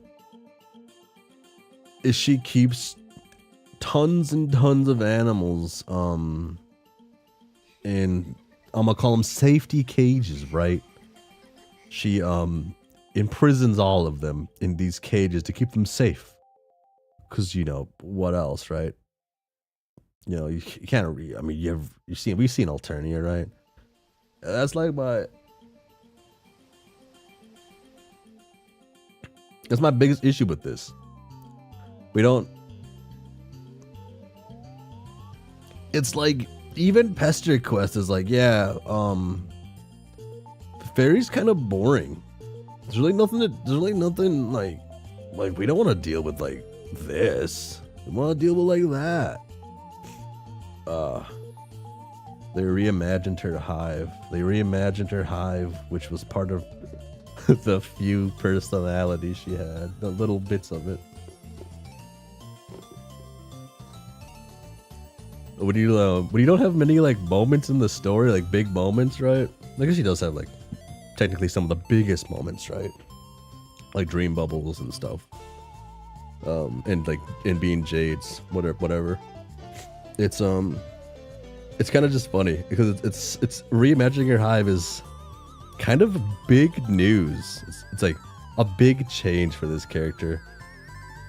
Like even Eridan's like ship. I seen Eridan's ship. Load. I can load this one. Yeah, we load that. Yeah, like we see his ship, right? This still keeps what we see in his hive, right? To degrees. Right. Not a crazy amount, right? Because we only see like his like dressing room, I feel like. One of the big things, right? Like one of the meme things. Wands, and I'm surprised no money actually. Was there money on top? Gold, right? Grandiose. And then we see more. Do we see more later on too? Oh, I gotta like.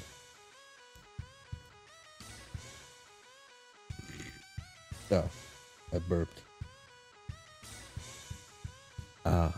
Man, he being sick.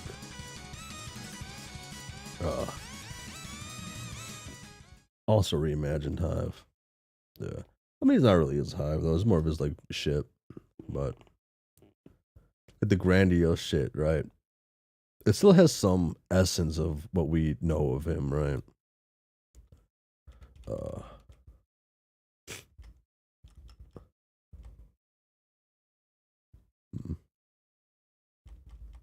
Oh, also, where's the fucking oh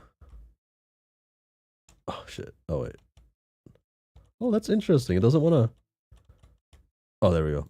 Like, where's the tab at, dude? Where's the tab?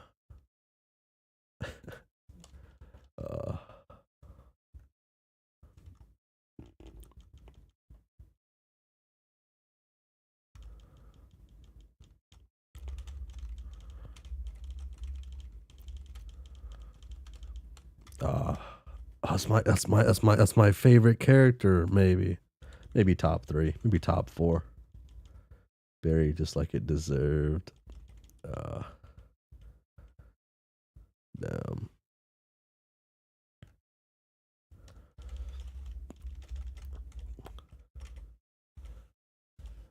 I still haven't like taken a bite of chalk. I like licked the chalk on that one stream, like give it like little taste. I'm scared to like actually eat chalk. I don't know how to pull in that like courage. I don't think it'll like do anything bad. I just like there's something that hurts me. I think they really did a cool job with the trolls that weren't really focused on Homestuck proper. I think Pesterquest did like a good job with like pretty much like everything except for Sullix, because like Sullix is just so lame. Such a lame guy. Gosh. Like Sullix. Am I right? Better rate like all the Pesterquest stuff I've seen so far. Actually, no, I'm kind of curious. Actually, what are my thoughts on it? Huh. Let's do this. Let's just make a little tier list. This is easy enough to do. Make my own tier list. Create a single use tier list, and then we just like pop. Oh, actually, I don't even do that. I can look up Homestuck tier list. Homestuck.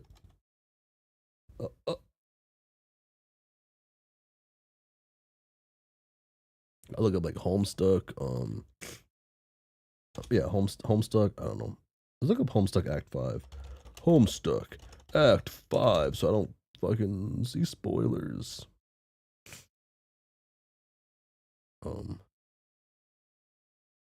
That probably actually does seem like a pretty like good amount.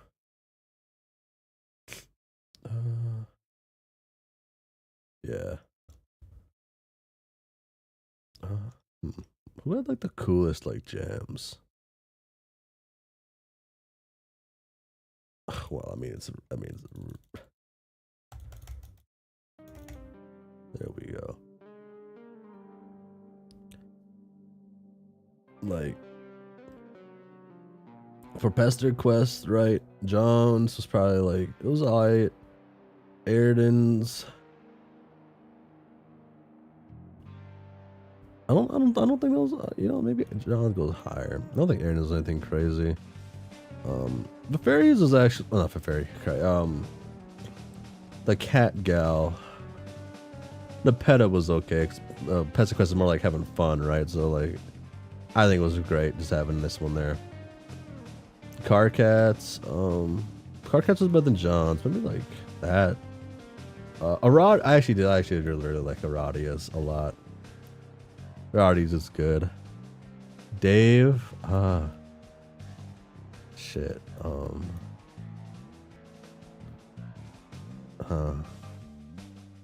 Dave's is alright. Jade's was. What happens in Jade's?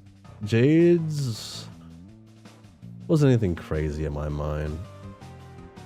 Dave's is probably my favorite one. Gamzee's is pretty good. Gamzee's was good. Sullix's was awful. I already said Sullix's was awful. I can't, that's just a fact. Tavros's was a top tier. Feferi,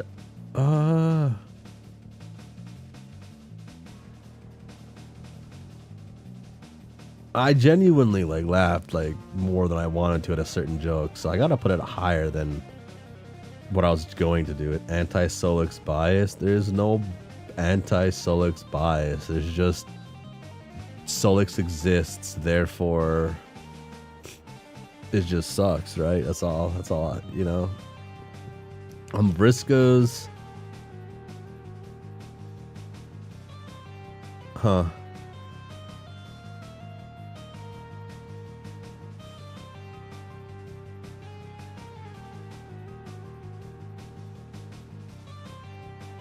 Like, it was okay. It was Riska. It was fun.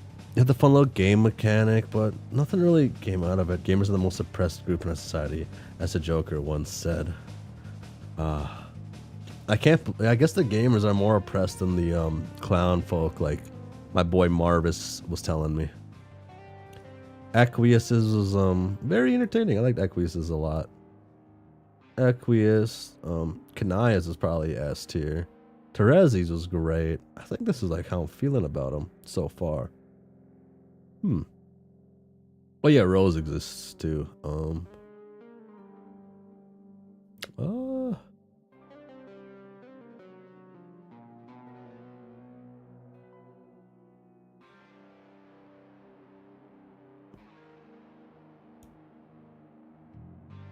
Yeah.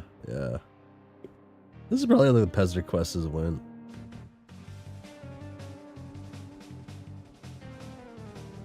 Blade into her moodiness. God, dude, Vriska's so cool. Oh my god. One thing I really liked about the Roses was her we get to see her fucking her story being written, her thing in her writings. I thought that was really fun. Adding that in there, plus just whatever else. I don't think we got to see anything else like that from it. I guess we did read Vriska's journals, right? With yeah, read those journals. I guess hers was more fun than that. Aradia's was fun. I like Tavros a lot. Maybe Nepeta there. Gamzee, Terezi, yeah. Yeah. You know, like everything Vriska does is great. It's just that Vriska's Pesterquest wasn't as fun. Wasn't as cool. There's some fun little things in there, but yeah. The writing a bit already appeared in Homestuck proper, if you're not mistaken. You know, but like Rose is just a good character too. Just seeing Rose is great, right? Did we see Rose's writing? Or I know we've seen Roxy's writing. I guess I can't remember. 30 years back, right? Beautiful. If we saw, oh wait, we saw her writing with when Dave went back, right? When Dave looked back, Dave peeked at it once. Yeah. Cause Dave, it was I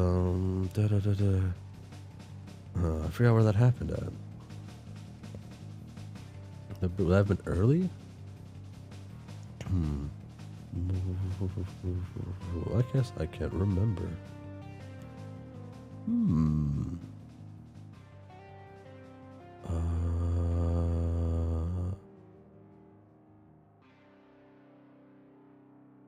I guess I can like look. What would it be called?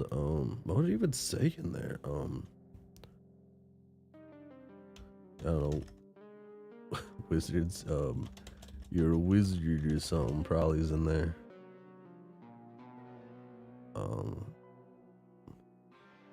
Oh, it's because the A is in there.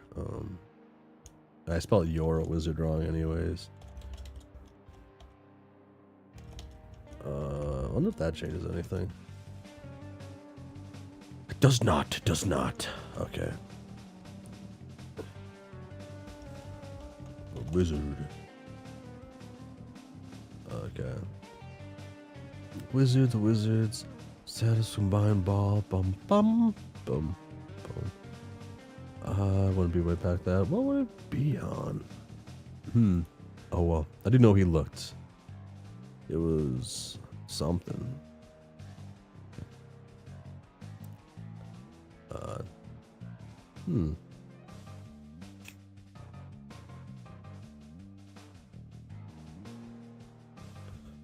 God, she's adorable. It's Act 3, you think?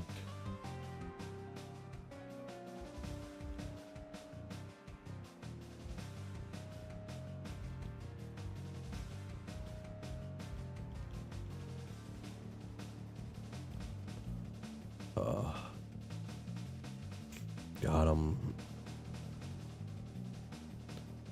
like trying to remember the last time I took Tylenol, or what is it, acetaminophen or whatever. I'm trying to remember what my dosage is at right now because I don't want to go over X amount.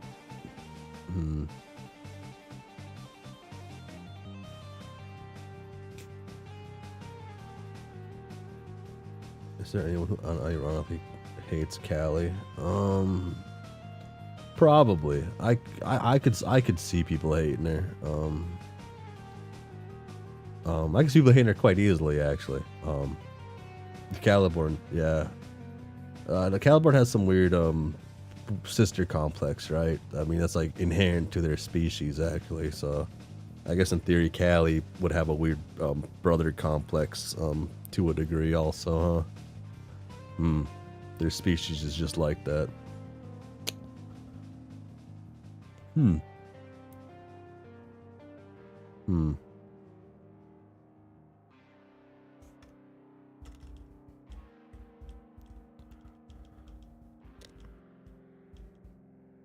Oh, is this loud?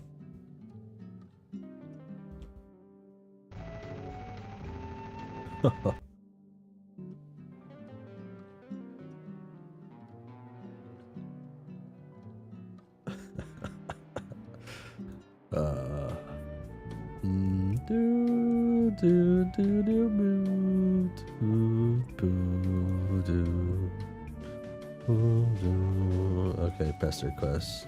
Oh, you're affecting the elevator stuck. I gotta quit you. So ahead of its time. More like it's pretty apparent with the times of 2012. Damn, 2012. God damn.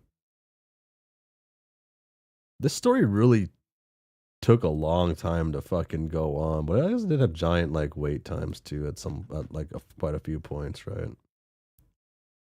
Like what was the big jump? Was that in 2015 where like the big like stop was?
Oh, thank you. I am muted. Oh my god, I cough a lot and I unmute myself because like I'm like a little sick and I feel like the medicine kind of like wearing off that I was taking, so I'm feeling like drowsier and drowsier and like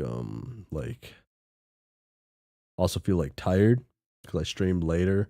Therefore, it's later time than it normally is when I end my stream. So it's like I'm all like I don't want to say loopy. I'm like here and there and there. You know, it be like that though. Uh, I didn't say I was gonna end the stream though. I didn't say that. Just saying it's just a bit later. That's all. Cause I was mentioning fuck I can't remember. Just it was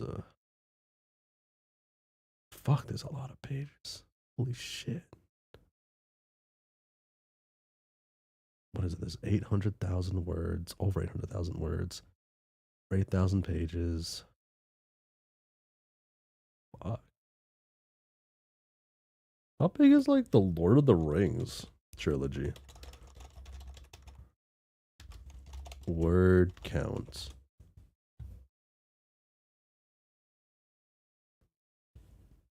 This is Homestuck's like 2 Lord of the Ring trilogies. God damn. Next, I think after that, we're good to go on Homestuck 2 Beyond Canon. I mean, we are good to go, but I did want to play the clown um the clown game, the clown one, Cyclonials. I do want to check that out at least before then. I mean, I could probably read, a little bit, but Cyclonials has been a thing I've been waiting for a while to check out. The Socialist Clown visual novel. Damn, there's a 4-hour video on that. Cyclonials is peak. I hope it is. I hope it is. I think it'd be cool to just see. I assume it's gonna be more like of be able to see more of like Hussie's rawness and like how they probably felt at certain moments, or just how they felt even at that moment of doing stuff. Because from my understanding, it's like, do you start a clown cult in that one or something like that, or maybe there's just one, but you somehow become like popular and yada yada, do certain things happen, influencers and whatnot, and he is an influencer, right? They put it on the official website. Cyclonials. I want to play, but the community seems psychotic. Cyclonials might be good. You don't know. Communist gay clown vent game. And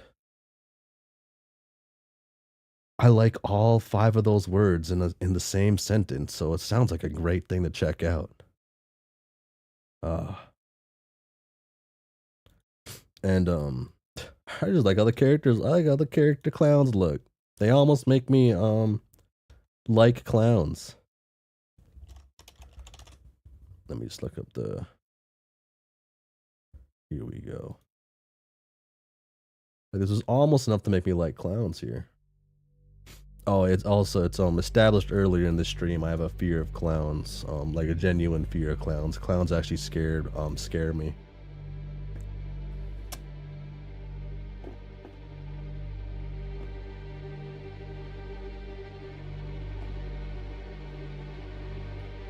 Yeah, you can tell how Hussie felt during Homestuck fans hating the epilogues and the political scene of the USA at the time.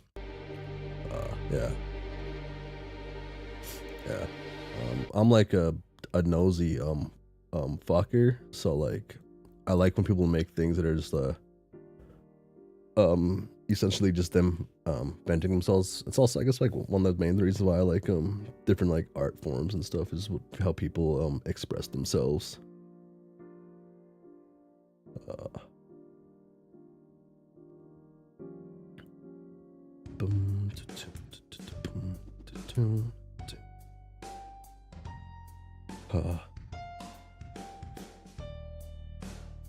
You know,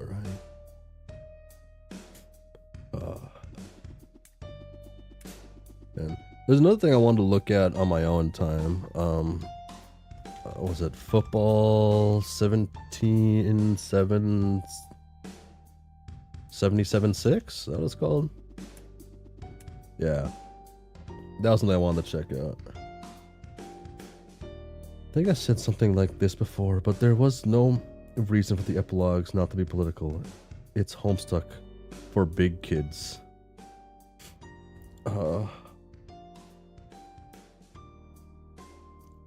I mean, just because it's for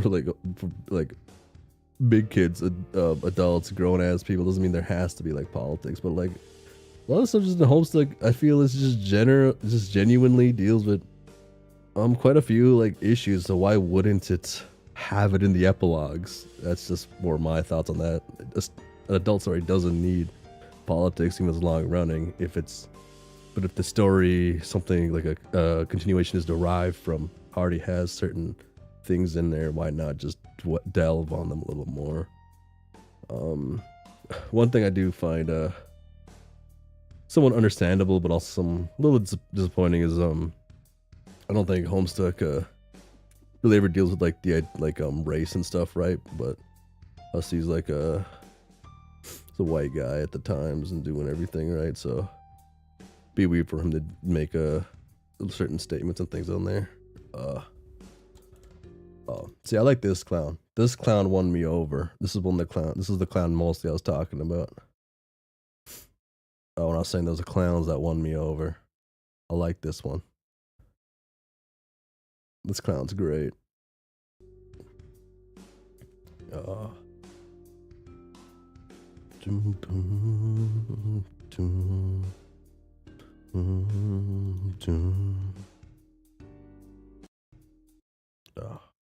look at that.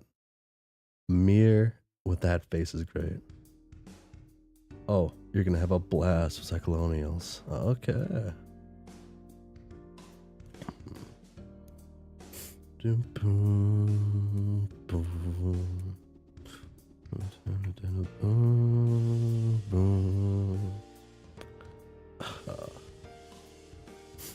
R.I.P. 2020. Oh my god, it's Hideo Kojima. Oh my god, it's the Juggalo guys and Post Malone. Oh. This does not actually happen in the story.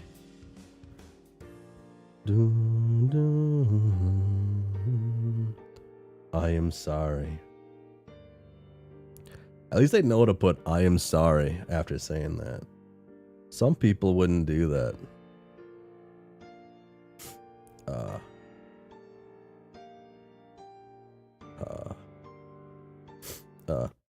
There's something like something interesting about I guess not really interesting about modern day. I feel like this has always happened, right? Because like books and other things people would do back then and other stuff, right? It's like being next to somebody, just being on your phone and like reading stuff. I assume. Real appearance for this Act 69 of this game. Act more like makes an appearance in Act 6-7. Am I right? I am I'm old, man. I'm not though. I just feel old all the time.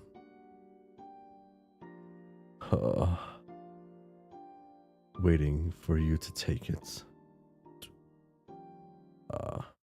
Coming soon. Because this one's already out though. Oh shit! Wait. Actually, since I'm being like since I'm doing this, it's already on YouTube. I want to look up.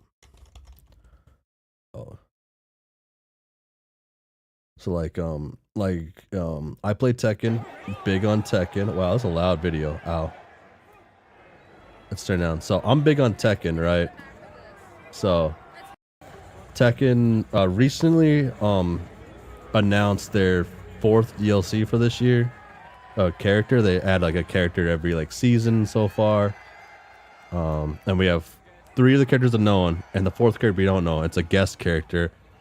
And I couldn't fucking believe it seeing on Twitter. I thought it was like a fucking joke. I didn't think it was actually Yujiro Hanma making his way on fucking into Tekken. So that's pretty cool in my mind. I really like Tekken, like way too fucking much. And actually I like Baki a lot too. I'm not super caught up in Baki. I think I'm only I don't know. I can't remember how far I got in the manga. I got pretty far in the manga though. I haven't watched the Netflix series at all, or pretty much any of the anime. I've only read the manga for Baki. But Baki, shit goes hard, and my boy Yujiro Hanma's in there. And Yujiro Hanma being in Tekken actually lines up pretty well with the Tekken storyline, because Tekken is just kind of about like shitty families.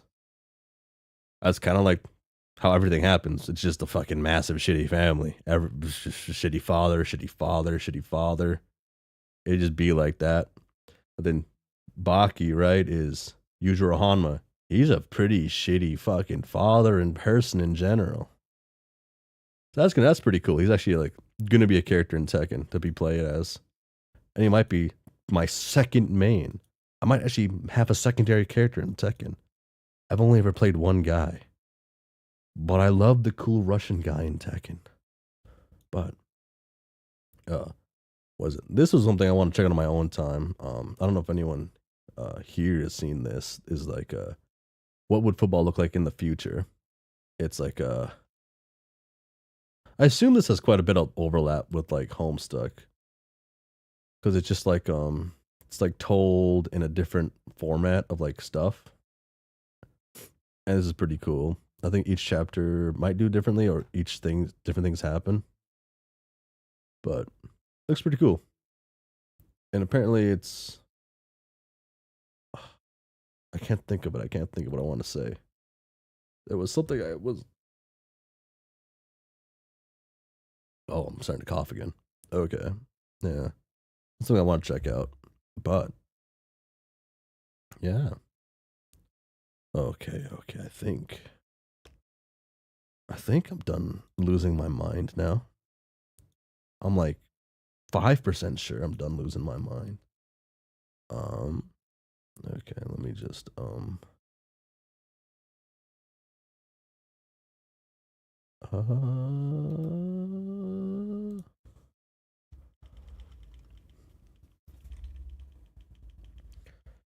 I guess it would have been way before this one I'm looking at, not like right here, actually.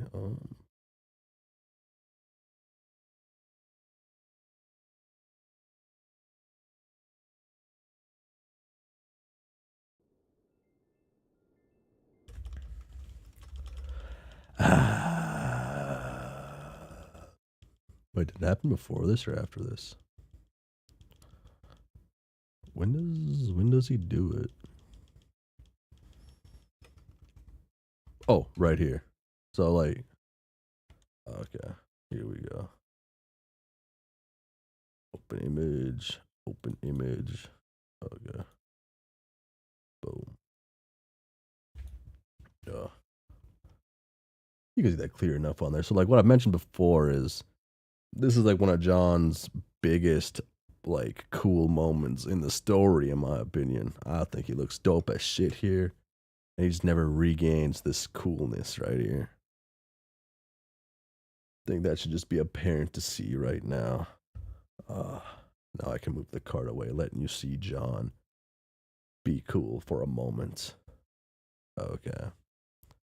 So, I don't think I have work tomorrow, right? Tomorrow's a federal holiday for the US.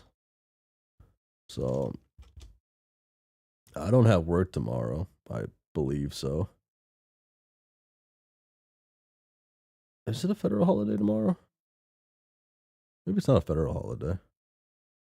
No, it is a federal holiday. Yeah, here it is. Yeah. I can't remember. I've only lived in the United States for 26 years or something. I can't be expected to know the 11 federal holidays we have, I guess. That's so much to remember, obviously. I'd rather remember the more important ones like Juneteenth and Mother's Day. And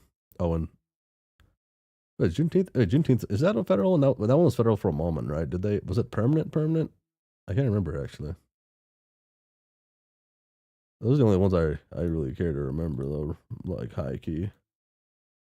Remember Memorial Day tomorrow, yeah. So yeah, I don't have work tomorrow. So maybe I don't know, maybe I do come back tomorrow and do nothing. Talk about and just talk about Vriska, because I love Vriska, right? I don't know who else I want to talk about in Homestuck. I mean, I wish Vriska had more screen time. He just didn't have enough in anything. Wiggle Dungeon. Oh, wow. It looks like OBS has crashed. That is interesting because I am live right now. So I don't know what that means is going to happen. That is interesting to see.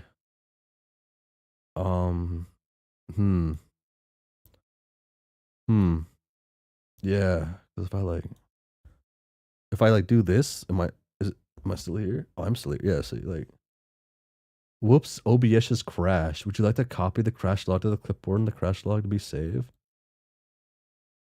So I don't know what this means. Is it like when a video game crashes and it's like, oh, actually, we haven't really crashed. It's just that one thing kind of got wrong. So, but it's triggered our crash warnings. Now we're going to have to reclose and redo everything just to be funny. And that would kind of suck a little bit.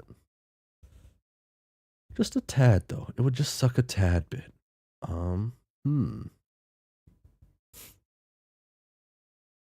Cyclonials is on mobile?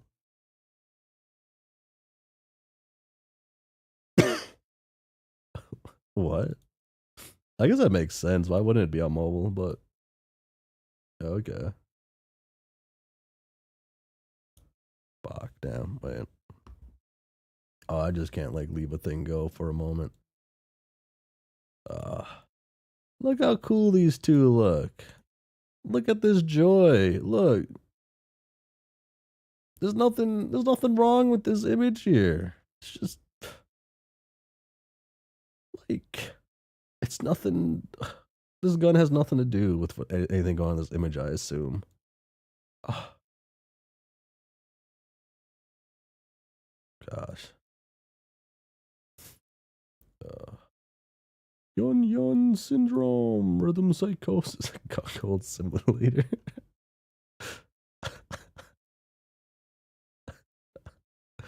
I look up like this is what happens. You look up visual novels on Steam.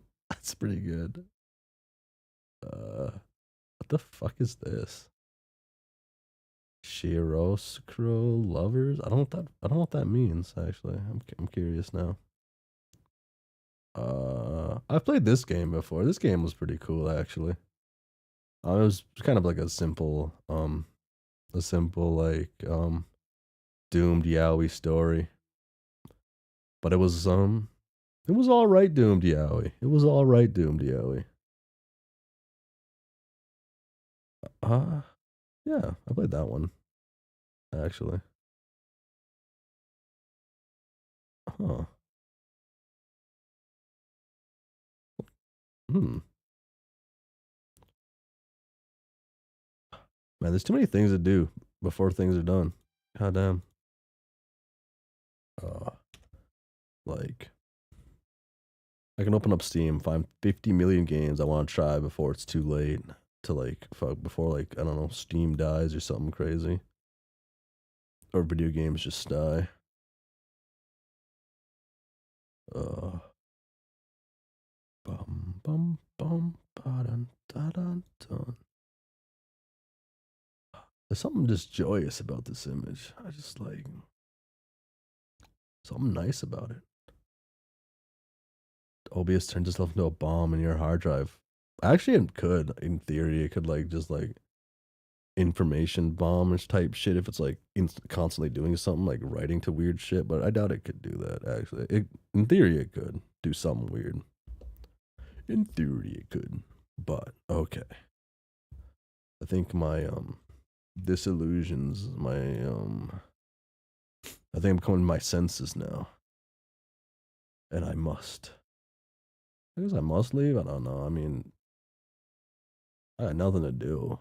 I'm just gonna probably end up playing Final Fantasy 14 for like 7 hours, and then like die falling asleep, and then waking up and going shit. I got work tomorrow. Is what I'm gonna think tomorrow when I wake up after 30 years of playing Final Fantasy 14, being asked to check that game out, and I have to catch up to people. And I think, in theory, I could catch up to my lads who play the game. They're not super far. They're in the beginning of the game essentially. I think I could catch up to them. I say they beat like the first like the base game. I think I could catch up to them over a couple days because I can just skip all the story and be there. Like, who plays an MMO for the story? An MMO's there for you to like build a community, to chill out with people, and just like play through a game with a large group of people and have fun and just talk. Right? It's essentially like a social media, but with extra steps, which is probably helpful for certain folks who just can't talk to people without having a goal orientated outside of just them being go outside of like, hey, conversations fun, I want to get to know you better, howdy type stuff, right? You know, that MMO experience probably adds more to it, and it tends to be more of like a chill thing and long. Because I guess in theory, every video game ever holds the idea of that. Hmm. Yeah, actually, I guess it's just video games in general. But okay, enough of that. Hmm.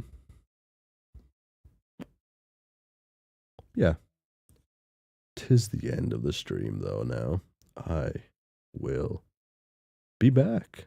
I'm not too sure if I'll do anything tomorrow. Depends how I'm feeling. I am feeling like kind of like shit right now. I did just get down like a 5, 6 hour car ride, or I technically was in a car for like 7 hours before getting home and then streaming. Thankfully, I wasn't the one driving though. But yeah, this is the end of the stream though. For realsies though, thanks for like hanging out. Thanks for being here. And I know I started later than normal, but yeah, bye.